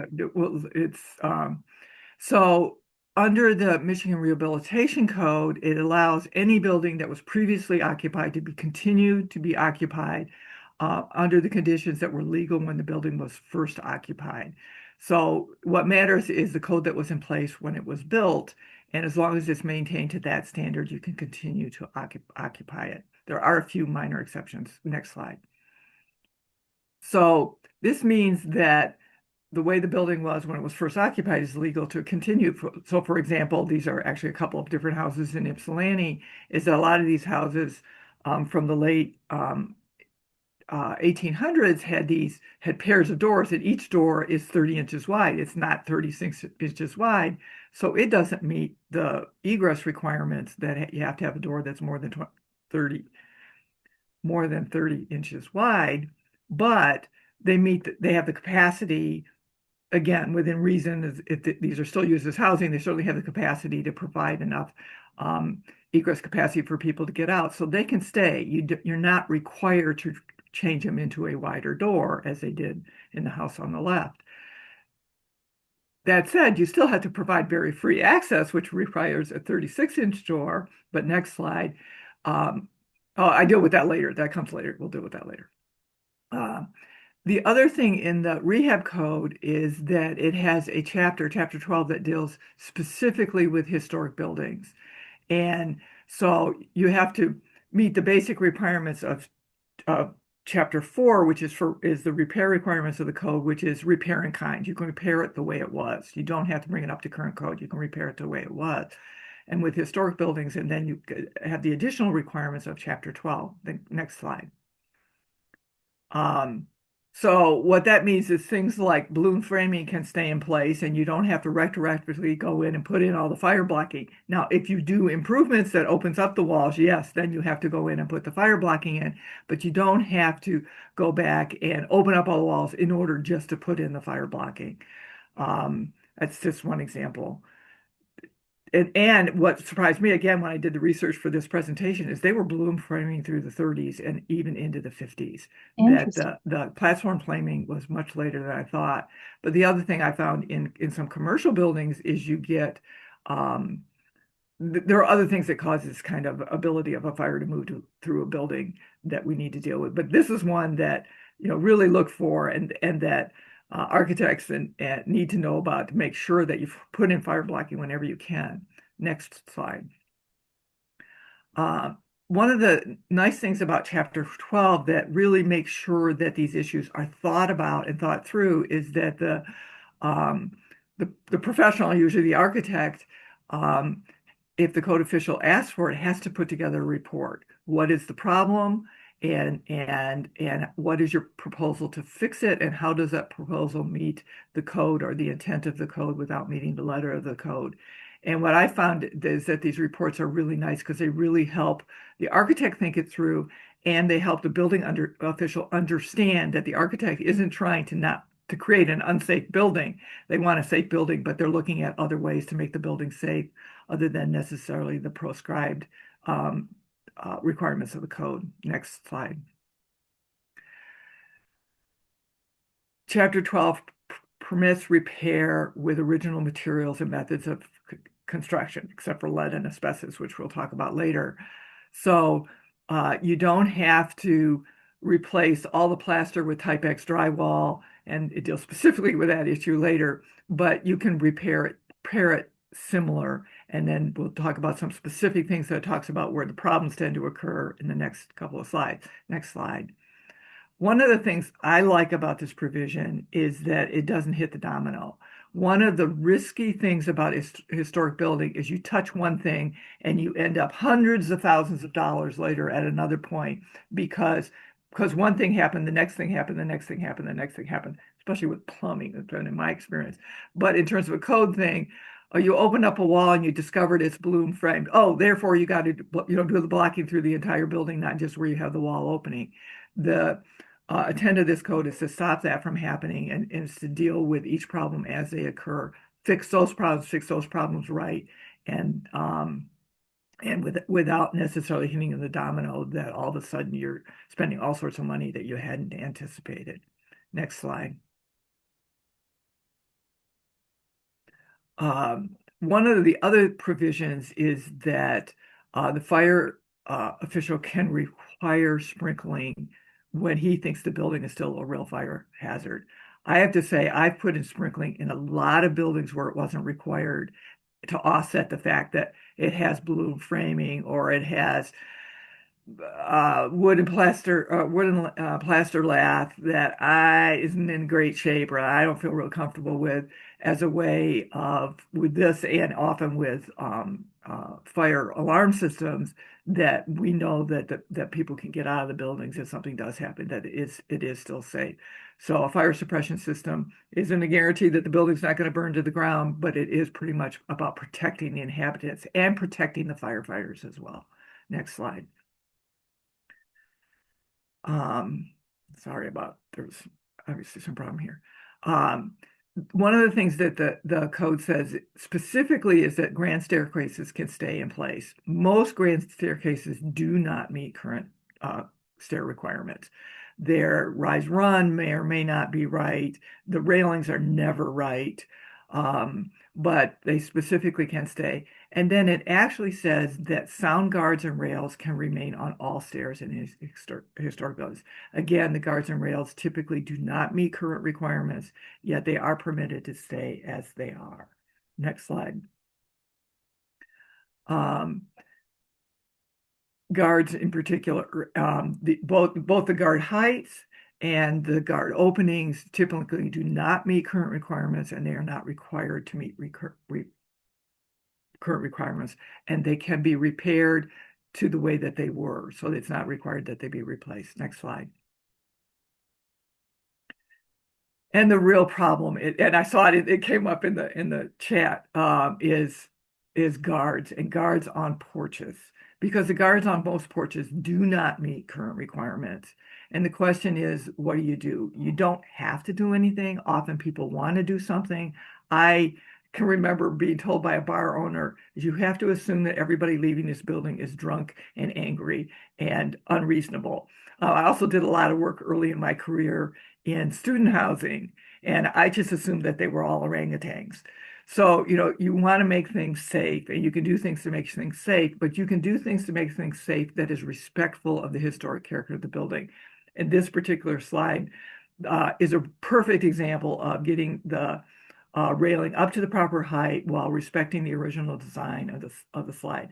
What I hate seeing is what I call the baby bed railings that you see on decks showing up on these historic houses.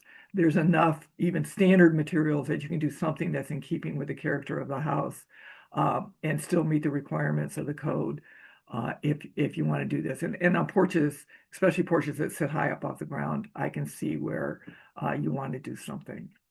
But again, something can be done that both is respectful of the historic building and meets code. Next slide.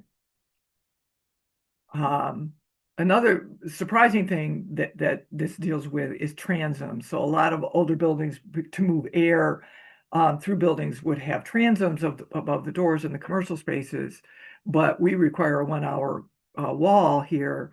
And what they do is allow the transoms to stay, provided you put a sprinkler head on both sides. Early in my career, we ended up usually replacing the glass and building on the non-corridor side, actually building a fire partition behind the transoms. But the code does provide this flexibility to do it with the sprinkler system. Next slide. The other specific provision is that existing plaster walls in ceilings are permitted to remain in place of fire partitions. You don't have to prove that they have an hour or the 2 hour rating that's required. You can just presume that they do. I find that there's also all these charts and things in ways you can test these walls, or walls that have been tested. Anything after about 1900 probably does already meet a 1 hour requirement. Before that, maybe not. But the code permits you to leave it as it is.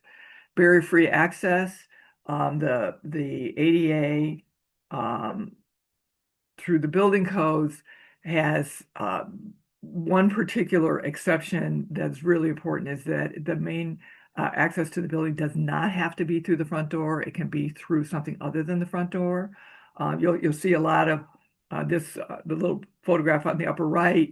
We were able to just ramp up to the side, to that side entry porch without changing anything in order to provide barrier-free access. And you'll see a lot of ramps that go up to front doors. But then you have buildings like the Ladies Lit in Ipsy, where it's a really precious original interior, and we were able to provide a barrier-free entrance at the back, which actually works really nice because it's also the service entry. So they bring food carts and stuff up through that ramp, and it works well for both purposes. Next slide. Then there's the hazards. And we have lead. You get lead in the paint, in the window caming, and in the pipes. I'm going to talk mostly about the paint. The window caming is you don't touch it a lot. You can probably, for the most part, just leave it in place and use a qualified person to restore it. Pipes, just replace them as you can. Next, let's talk about paint. Paint is a serious problem, as we all know. Kids eat the paint. It's sweet. It tastes good. When it's got lead in it, you don't know if it's lead paint without testing. And in the buildings I worked on, mostly the pre-1900 buildings, 30% of the interior paint had lead on it. It wasn't 100%. The shinier it was, the more likely it was that it had lead on it. But you really have to test it to know. There's no way to know. Not all old paint has lead in it. A lot of it does not. You can remove it or cover it. Don't sand it, and don't use a heat gun on it. Both of those are ways to guarantee you're going to be ingesting lead yourself. Next. That said, you can encapsulate it with paint. The encapsulation paint is a little heavier than regular paint. This was a building that I actually developed in Detroit, and the dark paint on the original oak railings had lead in it. There's no way the project could afford to remove all that paint, so we encapsulated it and painted it with paint. We told there's a disclosure when people buy the condos in this that there is still paint on that or lead underneath that encapsulating paint so that they're aware of it and maintain it over time. This is also a case where, although it's a grand stair and we could keep it as it was, we actually added the handrail along the wall because we didn't hurt the character, meets the code, makes it more safe. So even though you're not required to do it, you can do things like that. Also meets the barrier-free requirements for a railing. So it's ways, again, you do what you can and you do it in a way that doesn't damage the character of the building. Next slide. This same building, all of the rest of the interior paint had lead on it. Interior finishes had lead on it. We ended up doing a gut rehab on this, so we replaced all the plaster and actually removed all the trim, stripped it all in the basement of the building. We spent 3 months stripping the wood and then repainted and put it back up. So it can be done. This was not a super expensive restoration job, but we were able to keep all the original trim, reinstall it, and remove the lead from the building. Next slide. The thing to do is not to just say, we're just going to remove all the trim and put in new trim. It's the easiest thing to do. There's no way that you're replicating the original trim, especially not with store-bought typical what's on the market. What's on the market is scaled different. It may, you may have a bullseye, but it's a 4x4 instead of a 5x5 or a 6x6. This stuff just isn't the same. The quality of the wood isn't the same, especially not when it's better woods. And it's something that we really try to avoid doing in historic buildings. Next slide. Asbestos. When I started, they were just starting to talk about asbestos in buildings being dangerous. The fact is, I removed asbestos like this. Should not have been doing that. I'm still alive, thank goodness. But it comes in siding, it comes in flooring and flooring adhesives, it comes in duct tape and pipe insulation and in window caulk. Probably the pipe insulation is where you're going to see it the most and where it's the most dangerous because it's the most friable, it breaks up the most, and can get in the air. You need to use a contractor to remove it. If it's stable, you can keep it in place or cover it up. Again, this is something that we as preservationists kind of respect needs to be gotten rid of. If it's hidden in the walls, it can stay hidden in the walls. As long as it's not something that's not getting it in the air, it can stay in place. Next slide. Useful websites.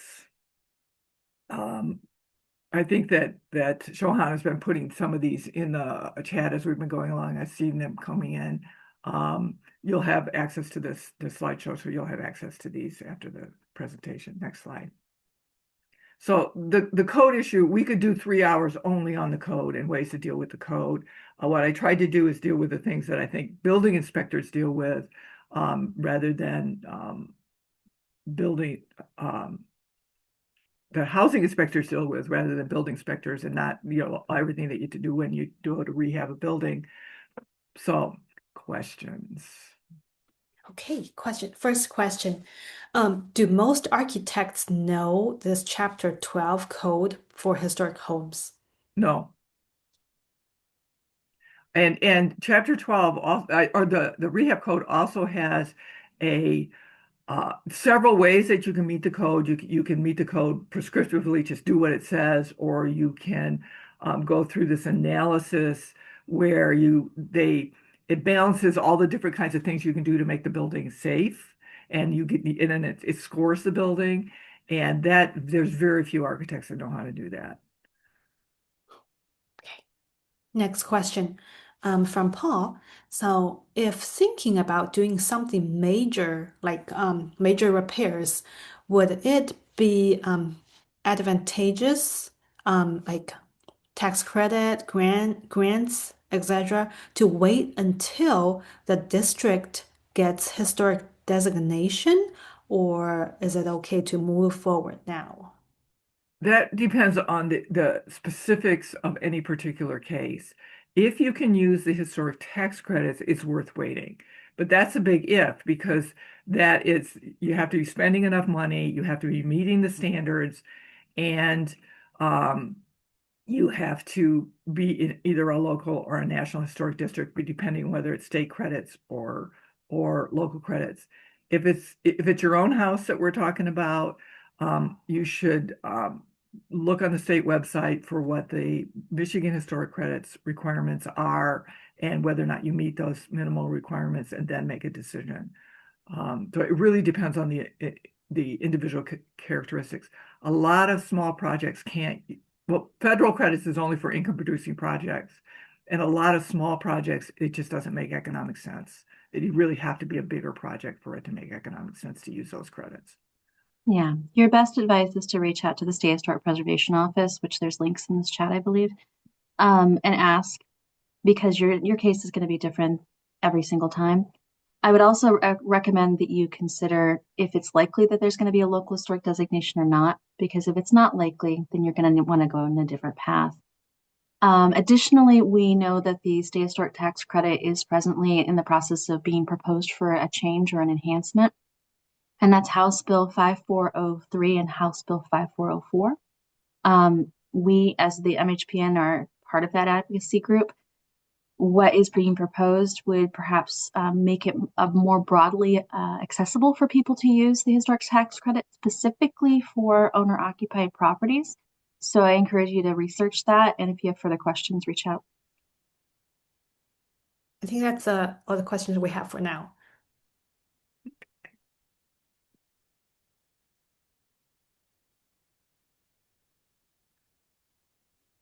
Next session. All right. Well, thanks for sticking with us, guys. I think we've still got almost 125 You, people in the room. sorry, you got one more question. What's up, Rhonda? What's the question? It's from Chris. If a historic house has been moved from its original site, is it eligible for National Historic Register designation? Depends. But the answer is yes, there are moved houses that are on the National Register. So it really depends on the historic significance of the house, but you just have to check it out. But it is not ineligible because it was moved.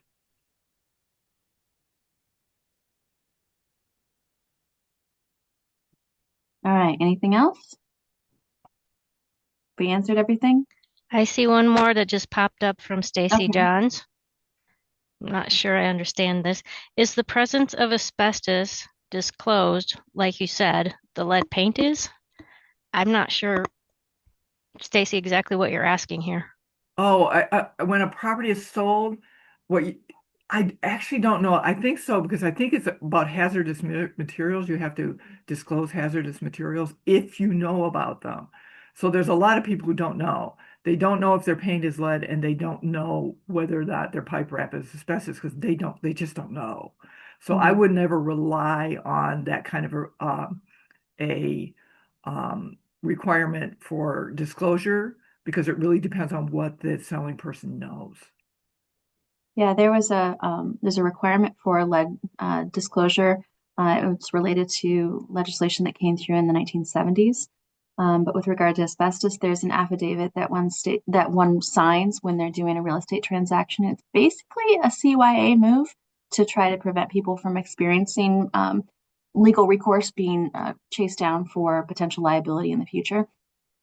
Yeah, So I would never personally own a place that had been tested unless I was planning on fixing it because I wouldn't want to know when I sold. Yeah. Yeah, it's a little bit of a trap out there. I have to say this, that asbestos scared the living daylights out of people for a while. And there's an industry that's actually fairly cost effective at dealing with it. And it became just, oh, we just do the asbestos cleanup at the beginning of the project. It's not that big of a deal. The other thing is that probably with the exception of that pipe wrap, it's not that expensive or not that dangerous for us as users because it's not that easy to ingest those little tight fibers into your lungs as we feared. Okay. Oh, actually, there's another question. are buildings without historic significance but within a historic district subject to the same standards required for the historically significant buildings? Oh, that's a really good question. You want to take that one, Melissa? Ah, Do you want I me think to? No, Rhonda, okay, go I'll take for it. it. This The crowd's the the, making some really the great answer points. is yes. They are in terms of the local historic district has review of what they do on the outside of the building. How they um, apply those standards should be that that building is not historic. Therefore, you can do more, it's more flexibility in terms of what you can do with it. In terms of its impact on the district as a whole, however, does matter.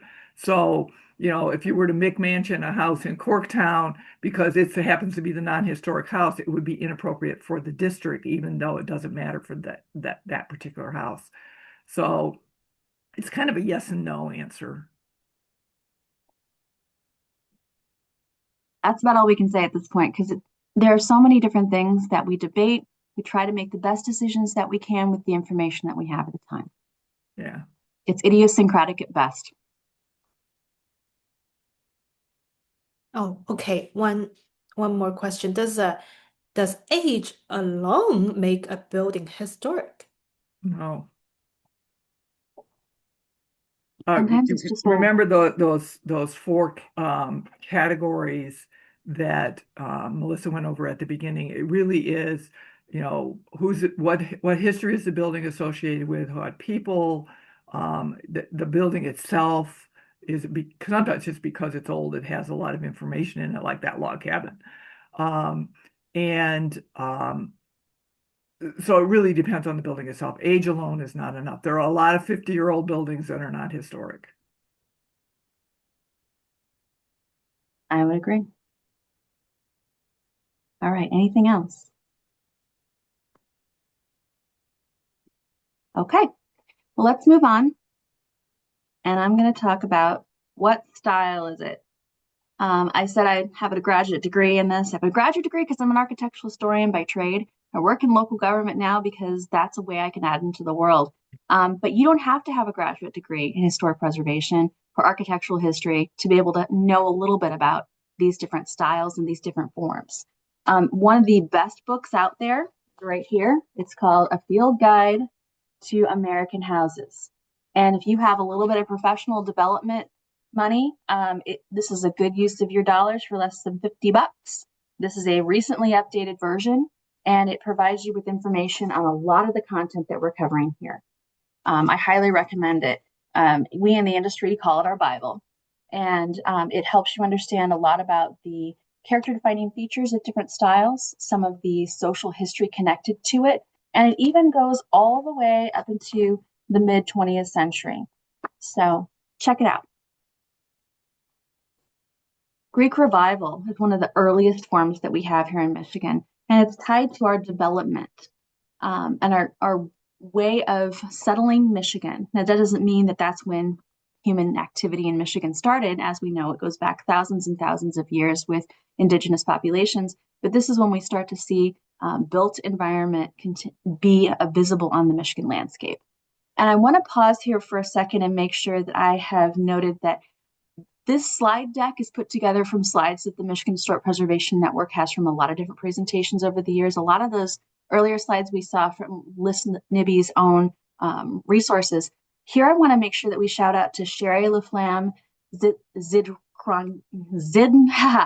I'm going to mess this up, but it's Zindronsky, Sherry LaFlamme Zindronsky. She's an architectural historian with Firefly Preservation Consulting, and we give her credit for these slides. So the Greek revival definitely is recognizable. This is a house here in Ann Arbor. It is a temple-like portico with classical columns. Those Ionic columns are round at the top there. And we're looking at the dentil detailing and sidelights and or transoms. It's going to look like a temple. Other examples, though, in more vernacular or everyday architecture, the more middle-class architecture is symmetrical with sidelights, 6/6 windows, bands of trim. It's much more restrained and much more limited, but still has that sense of proportionality and recognizable details at this type of form. Gothic Revival is something that has a higher level of detailing. It has these wonderful higher pitched gables, and it has a lot more drip moldings with window lintels, sawn gable ornaments. You can see with that gable, it has these wonderful barge boards.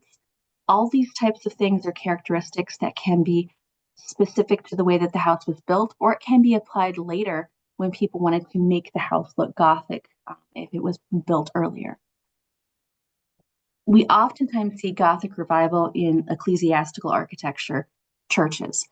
These types of pointed arch windows and doorways with pinnacles or finials, with the window tracery, which means it has these divisions that provide interest in between the different panes, and foil windows, which means if you're looking above that entrance there with the arched entrance to the tower, right above that, that's a quadrifoil, 4 sides quadrifoil window. Other character defining features for Gothic revivals that were really quite popular in the mid-19th century are other pinnacles and finials with steeply pitched gables.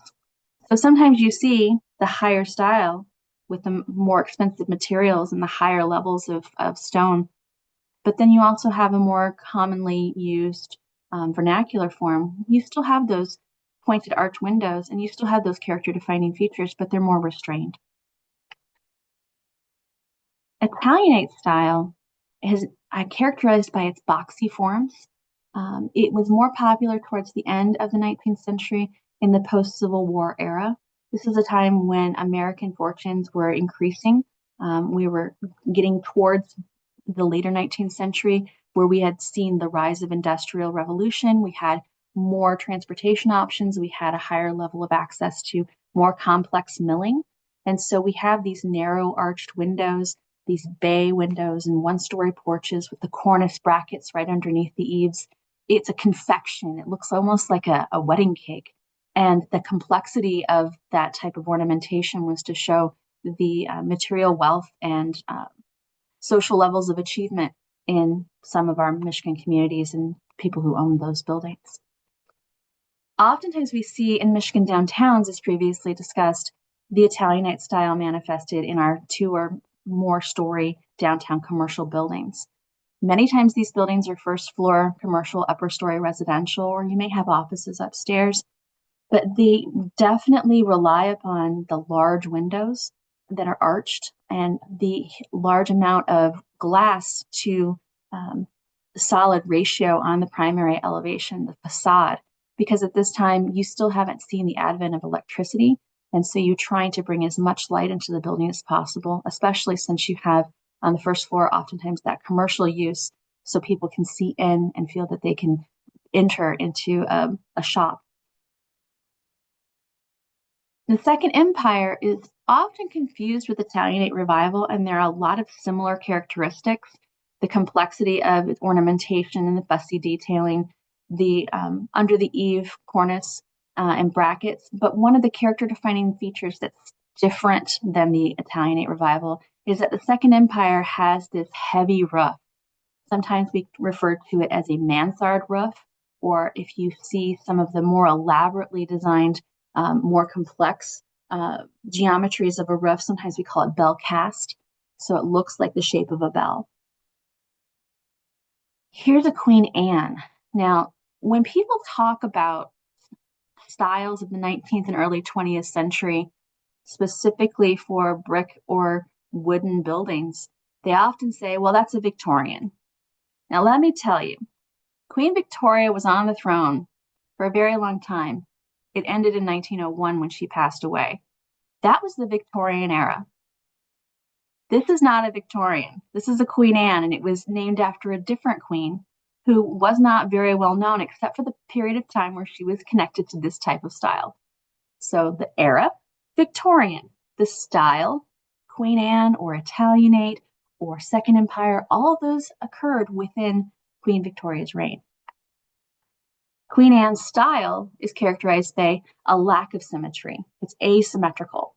It has an irregular roof line, and if you're going to have to replace that roof, God bless you, because it's complicated.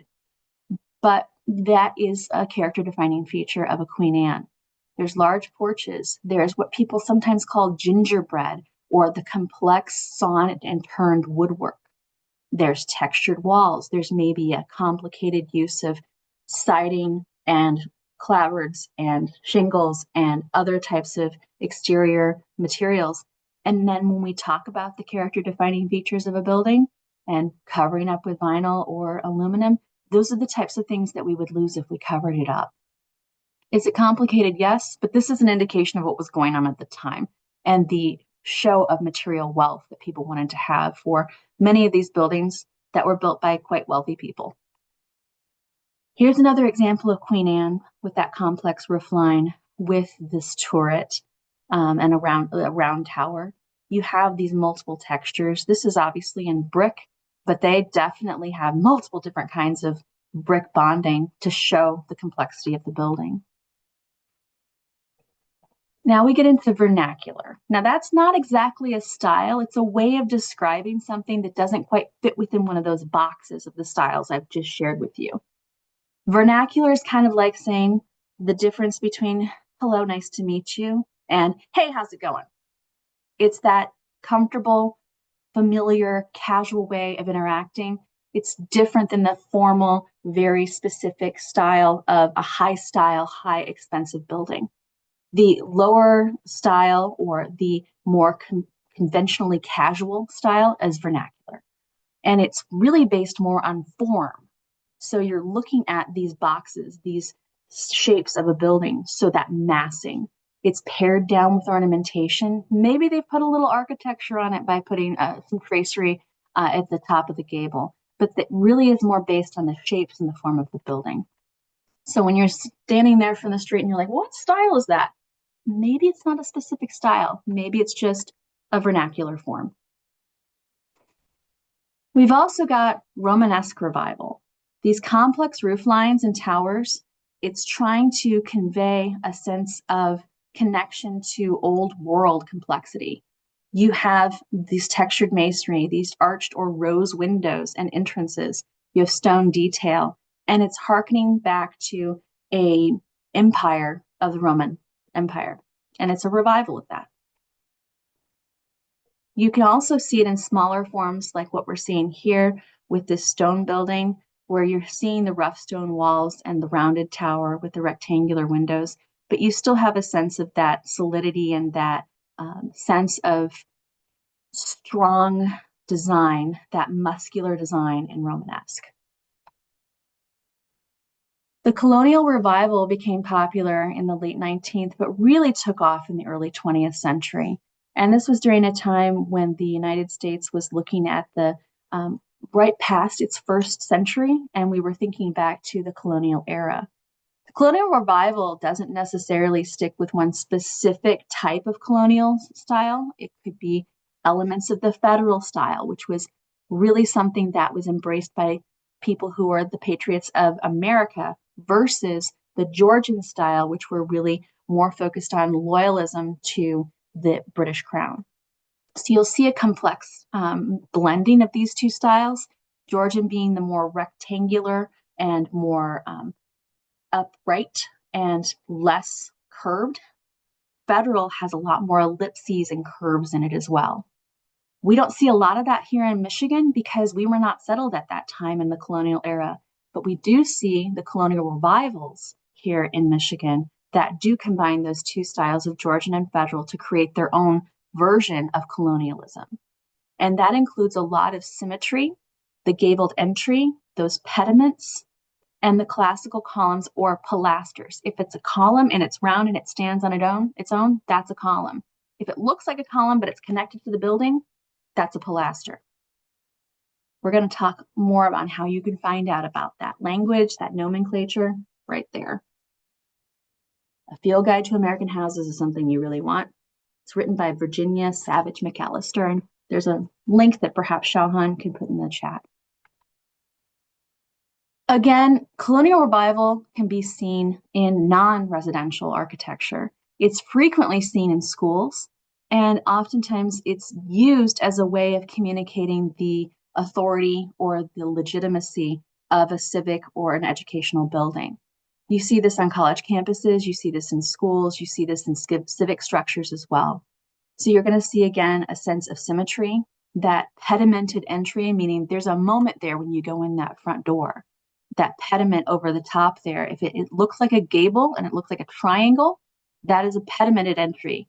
We're here, what we're seeing with this image, it's a broken pediment. It doesn't have a full triangle, but it's still a full moment for people to enter into the building, and it's creating that sense of structure. Tudor Revival is an entirely different animal. That's looking at some of our British Isles antecedents. Our British Isles, where did some of our colonial settlers come from? The British Isles. And this is a form and style that is really well known over in England and its larger forms of the United Kingdom. So this is a revival, though. It's not from centuries ago, it's from the early 20th century. And it's using the different types of language of the buildings, like half timbering, false half timbering. They're just putting it on the front. It's not necessarily structural. Diamond panes in the glass, decorative chimneys, steep gables. It's trying to create kind of a storybook feeling to it. This type of form was frequently seen along with colonial revival in pattern book homes of the early 20th century. People were charmed by this. They wanted to create a sense of history and solidity and connection to the past while building new neighborhoods. Also, the craftsman style. Now, this is something that is much more American, even though it was connected to the craftsman movement that was really brought up by Ruskin in the late 19th century. It emphasized more hand-built, more real materials, a lack of trying to posture and create a false sense of history, trying to live in the moment then in the early 20th century. So you have these wider eaves, these exposed rafter tails, these large square porches, and these large dormers. It is much different than some of these other styles that we were talking about here, and really more comfortable and more warm and casual, even though if we were to look at a craftsman home now, it would still seem more formal than the way that we live today. And then we get into the even more American styles. I'm speaking to you from my 1960 brick ranch home, and some people would say that's historic, and some people would say that's definitely not because it's within my lifetime it was built. Things are becoming historic in its own right, like ranch homes. And I remember years ago, Liz, you were talking about when you first started in your career. When I first started in my career in the early 2000s, about 2003, I remember getting a memo from somebody saying, they're coming, the ranch houses. How are we going to talk about their historic significance? Well, we've adapted and figured that out. And right now we're seeing a revival of interest in mid-century modernism, including the more vernacular form of ranch homes, which were built based on a more casual American lifestyle in the post-World War II era. So you have this long, low slung profile. A lot of these ranch homes are either side gables or hipped roofs. You have small entry stoops, a lack of symmetry for a lot of these homes, and picture windows. The ability for American manufacturing to have scaled up so that we could win World War II also produced a lot of different materials that could be used in the mid to late 20th century and into today. And the ability to create larger scale windows that did not have divisions with panes was a huge technological advancement, and people wanted to show that off in their homes. The ability to also have a house for your car was huge. Now, this is not when garages first appeared, but to have it connected to the house and have it be something that was not exclusively from the higher socioeconomic class was really something that was kind of a game changer for people to be able to access in a middle class home.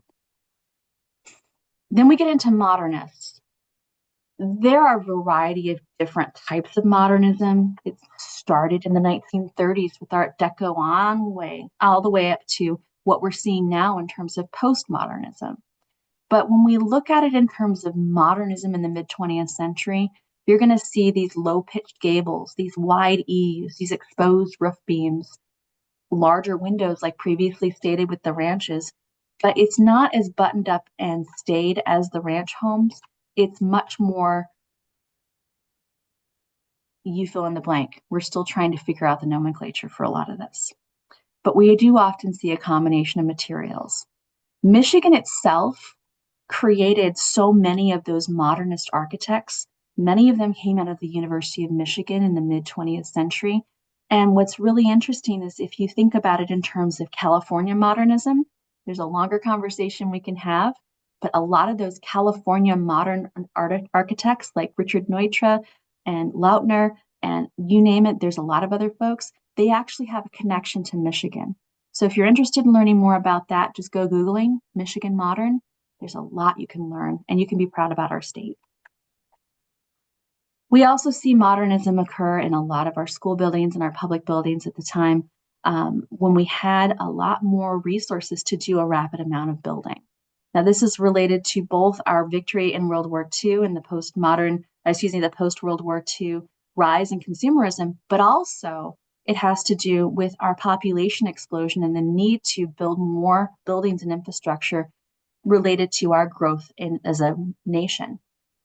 So you see flat roofs because our technology advanced to be able to create the type of draining systems and materials that can work for flat roofs. You see ribbon bands of windows. You see combinations of exterior materials. You see what we see here is a recessed bay where those sections were pulled back from the outside of the building's footprint.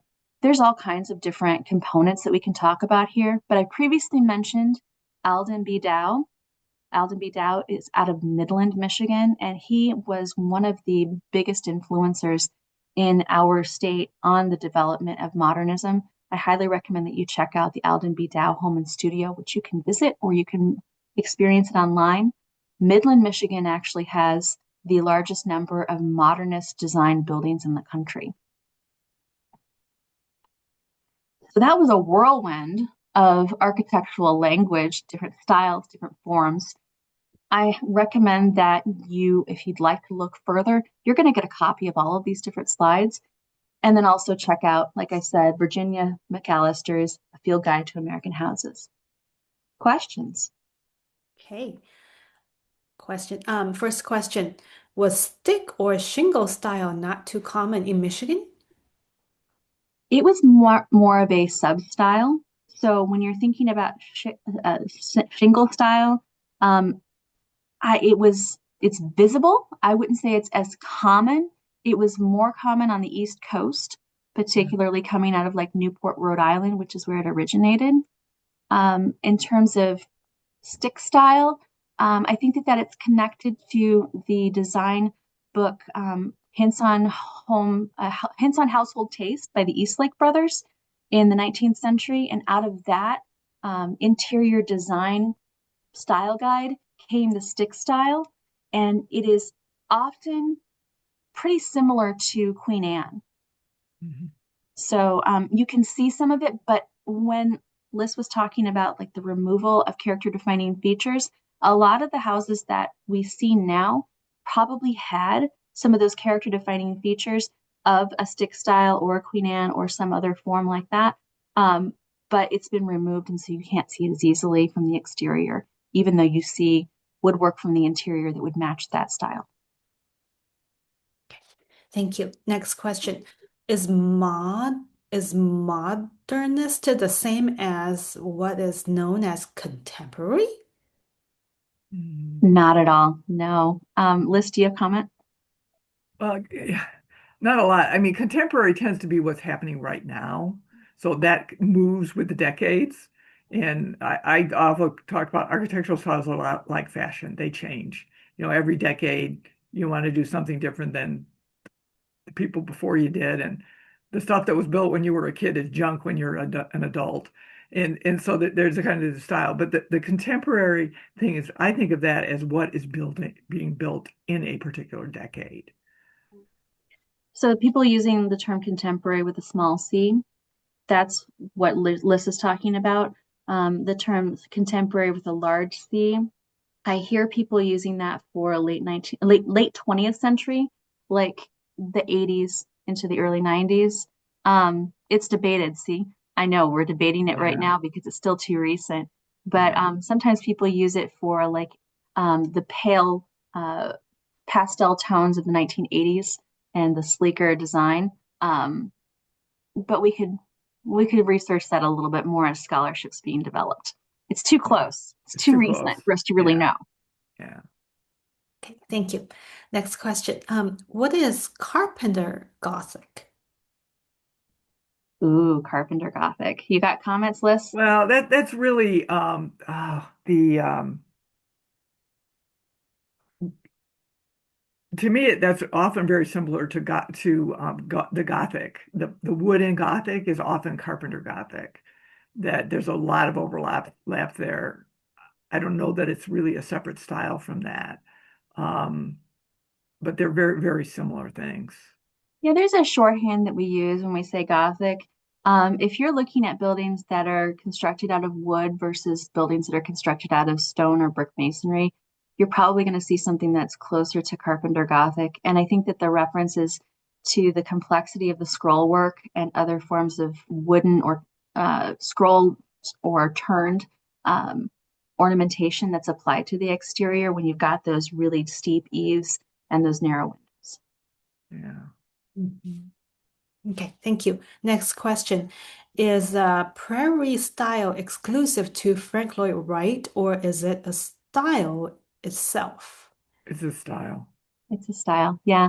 We gave Yeah. an overview of some of the greatest hits, but we didn't do a comprehensive discussion because that really could be multiple webinars. Yeah. So Prairie, I think that some of those character defining features are, it's kind of like the predecessor to some of what we see with Ranch, where you see the long, low horizontality to it. But Prairie is usually multiple stories as opposed to a single story. You Yeah. also have more horizontality of the windows. And it is something that you can see in forms like a Foursquare, which is a building that's very rectangular as a cube. So, yeah, you're absolutely right that it is a different style, and you can see it here in the Midwest. Again, some of those character defining features may have been muted over time by the removal of some of those details on the exterior. Okay, there's I'm not sure it's a comment or a question from Christopher. So he just mentioned that Richardsonian characteristics. Yes. Um, H. Richardson, Henry Hobson Richardson, is known as forming the style of Richardsonian Romanesque. And so when I was referencing Romanesque and talking about its muscular nature, there was a lot of feelings and associations tied to Richardsonian Romanesque, certain beliefs or assumptions based on masculinity, showing something that is really strong and robust, and also the use of materials that are really large and heavy. You usually see these types of buildings manifested in stone or brick masonry. You also often see detailing that is either terracotta or carved red stone that is associated with the Richardsonian Romanesque style. It's expensive. It is sometimes residential, many times it's commercial, and you see it some in the Midwest, like in the Chicago area, or also out east in the Eastern Coast.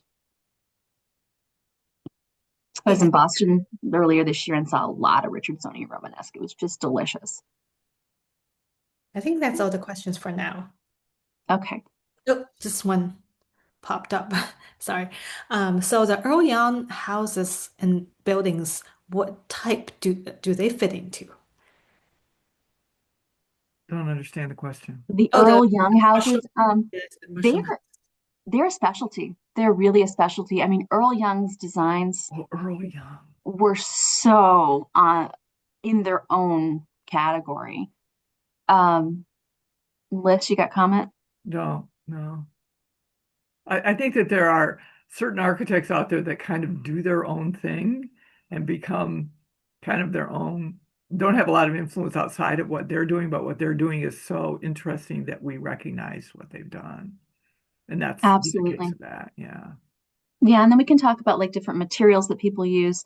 Um, there are in the Southwest adobe homes, or cob homes. or those types of buildings that seem to have been carved out of the land.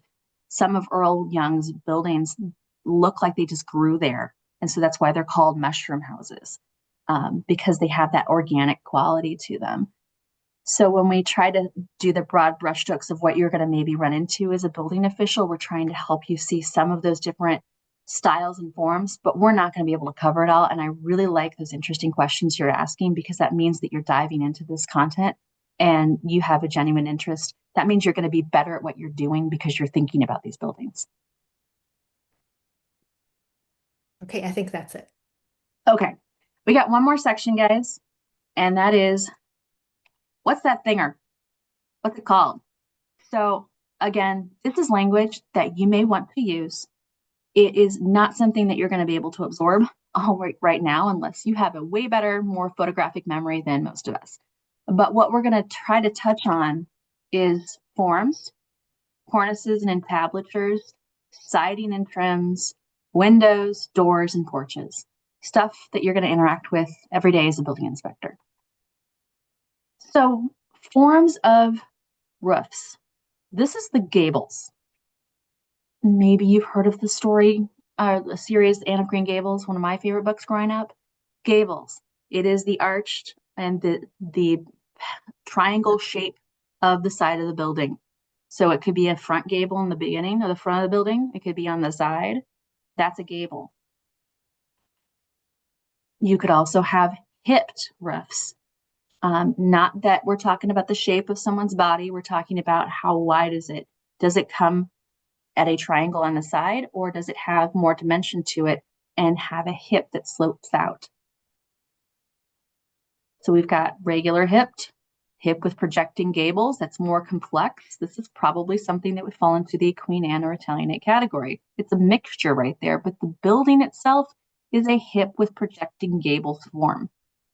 You've got a cross hip with the green building in the lower left where it intersects and they both have hips. You've also got a mansard roof. Again, we were talking earlier about the Second Empire style. One of the character defining features is the mansard. The gambrel roof. People often say, oh, that's a barn roof. Yeah, you're right. They're frequently on barns. The term itself, though, is gambrel.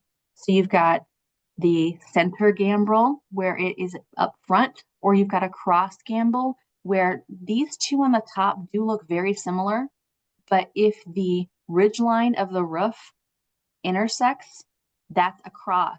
If it just kisses on the front as a gable, you've got a center gambrel gable.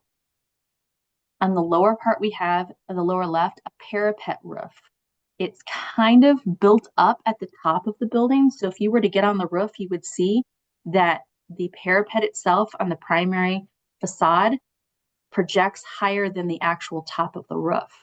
And that is to make the building look more rectangular and to create that height while you still have a functional roof behind it. I previously talked about a flat roof that's usually covered with a membrane that is not permeable, and it usually has a form of drainage at the roof line or in the center of the roof so that pools of water do not occur. We can debate at length about whether or not flat roofs are okay. I understand. You got a good point. We're still going to continue to have some flat roofs in some buildings. Historic roofing materials. We've got slate. That is a very heavy material. You've got to have the structural stability to be able to hold on to it. These types of roofs are expensive and complex to install. However, once they're in place, they're going to last well over a century. Cedar shingles are generally not known as shakes. They're shingles, and they last probably about as long as a regular roof, and some historic districts do require you to replace in kind with wood. The fact that they're made of cedar, though, does make them more durable than if you were to use other forms of wood. The clay tile is similarly expensive and complex to install to slate. It is visually stunning, and it does last a very long time. And here is a mushroom house, as previously discussed. Earl Young designed these amazing types of homes.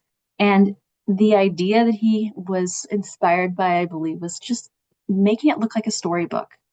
And that pulls from traditional building crafts of the United Kingdom and other places in thatch. And thatch is actually made out of things that were grown in the ground, and turned into a roofing material. It's complicated to install. All of these are, but that is truly almost a lost art. Historic siding materials. We have a lot of wooden buildings here in Michigan, and that is because we were heavily lumbered in the 19th and 20th centuries. That goes back to some of our primary points when we started this presentation, which is the ability to try to source these types of materials now is more difficult and expensive. So trying to keep the wood in place and trying to care for it is more work than perhaps somebody wants when using vinyl or aluminum, but it's important to try to take it into consideration, scrape it, paint it, and if you can't, cover it up, don't tear it off. We've got brick, painted or not. We've got stucco, which we don't see as often, but it's visible more than you'd think here. Mhm. And then we've got stone. Liz, do you have comment? Oh, I think the stucco is a lot of was popular around the turn of the century. You see the stucco with a stone finish on it, and it kind of just pops up. It's around. Yeah. We've got more siding materials here.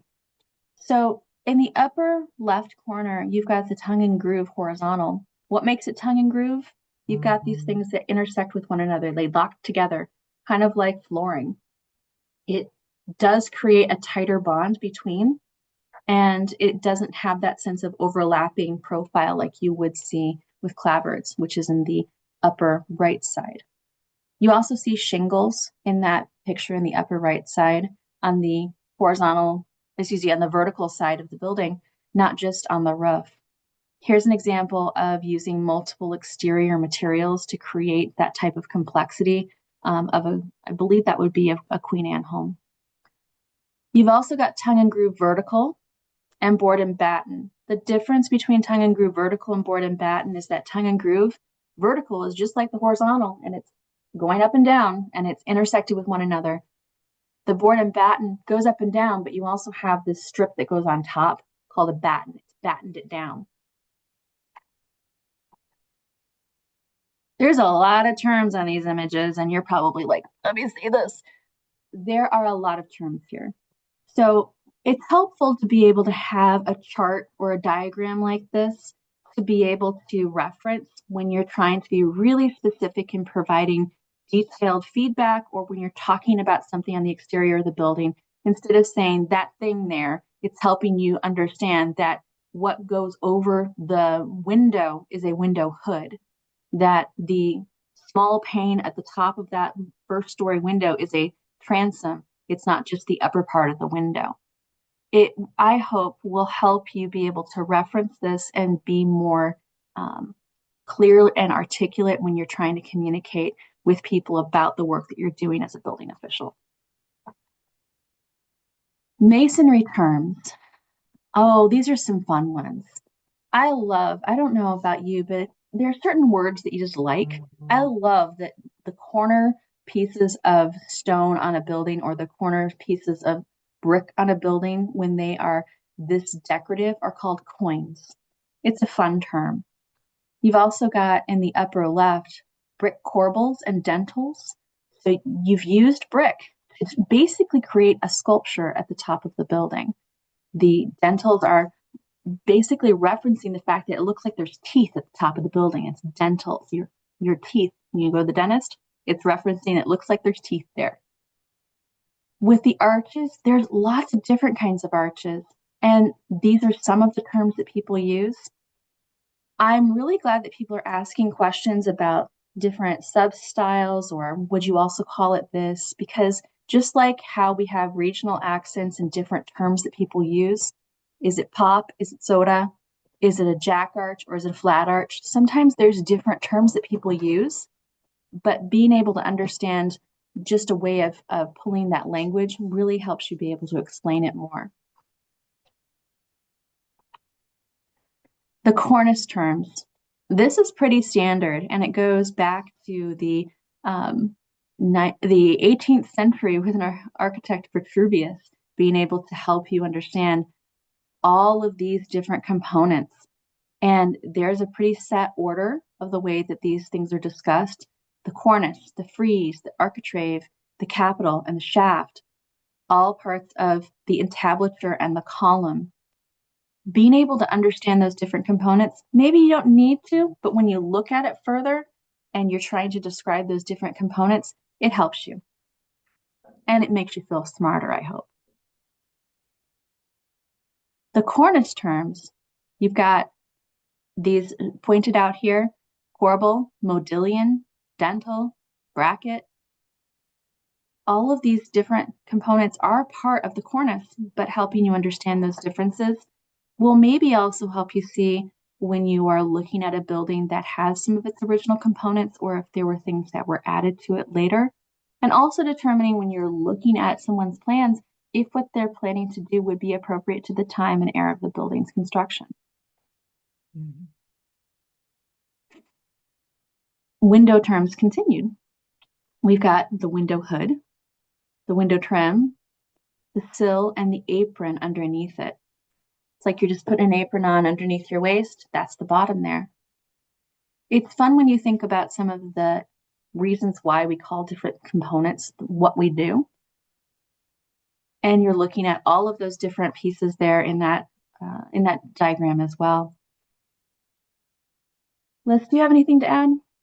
Yeah, I think one of the things that in replacement windows that's really important is the idea of the daylight opening, that you really want there to be as much glass in the new window as there was in the original window. And there's a habit of taking the sash out and then putting an entire new window where the sash were, and it ends up really reducing the daylight opening, and that changes the feel of the building both from the outside and the inside. So that's kind of my one comment on that one. Other than that, it's just names of parts. Yeah, I think that, we've probably all had the experience of standing there on the sidewalk and looking, and you're like, there's something off, and I can't quite exactly explain what it is, but that window looks a little clunkier than it should. The slender elements of some of the historic windows in comparison to new infill replacements really are starkly seen if you were to do a side-by-side comparison. All right, we got door terms. So we've mentioned transom windows before. This is the light above at the topmost portion of the window. The transoms are often above a doorway.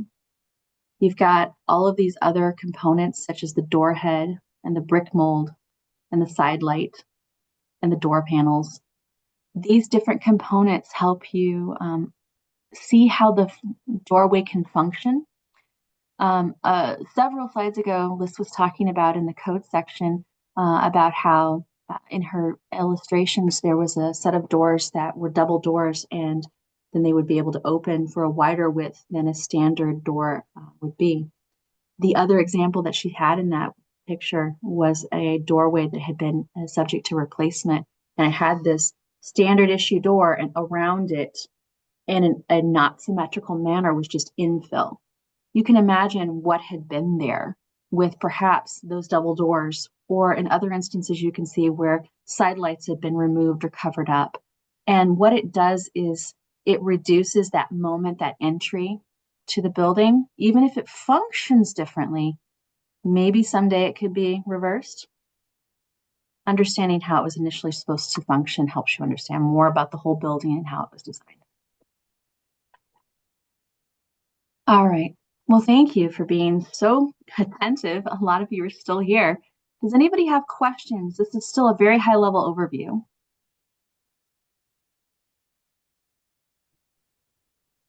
I am not seeing any questions at this moment. There's a question in chat Okay, let me from see. Kevin.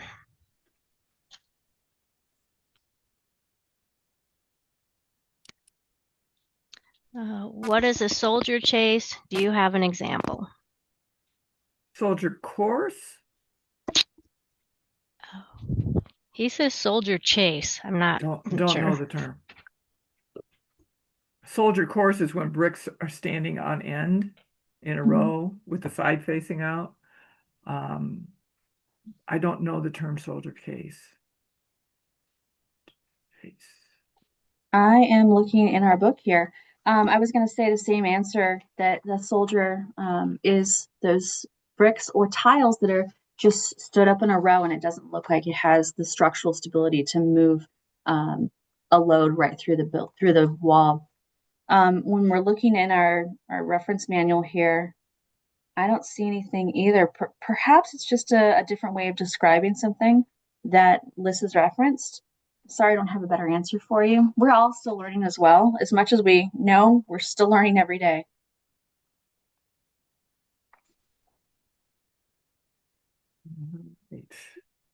Oh, Deborah, I see you in the chat. Thank you for pointing out that a coin is French for corner. That's also really fun to know.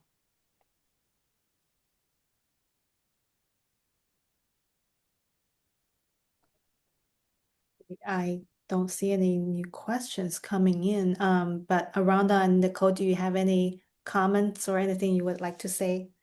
One more question just came in. Are most of the architectural featured terms or parts in the McAllister book, or should we seek another reference for terms? I would say that this is a really good place to start if you're new to this. Even if you're not new to it, this is always on my desk. This is one of the most important references that we have. Now, there are a lot of others out there, and we could tell you to check in with the State Historic Preservation Office if they have recommended reading lists. I know that everyone in the room, every single person would have a different book that they would reference, but do you have suggestions, Liz or Shauhan or Rhonda? No, I think that the American Guide is a good one. It's really a good place to start. And I just kind of said, what do I think they really need to go, and went and found images, all stolen from the internet. Yeah. But I think that's a good starting point. Yeah. I see Basil suggested, what style is it? Yeah, that's also really good. It's a much shorter book. It's quicker to flip through. It doesn't have as much, but it's a really good way for you to have it perhaps in your bag while you're out there. The Old House Dictionary is a good, easy flip for a newbie as well. Yep. For the super technical out there, look up Ching, Ching. Yeah, I have that one too.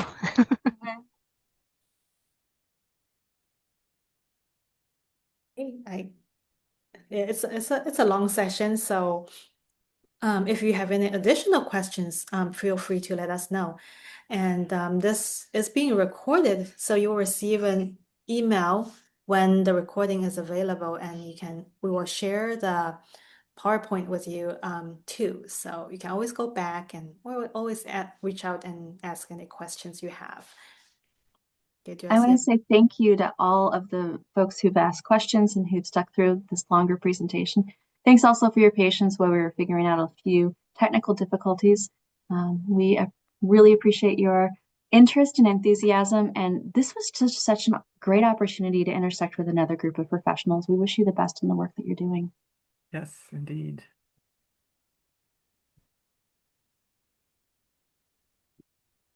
Oh, Nicole, you're on mute. Just wanted to say thank you for partnering with us and for your time today. It was a fantastic presentation. And for the Mayhill members, certificates will be emailed to you. But if you have any questions, feel free to follow up. But mostly, thank you for your time today. Phenomenal job. Thank you all. Thank you, and follow MHPN's website for our future workshops and events.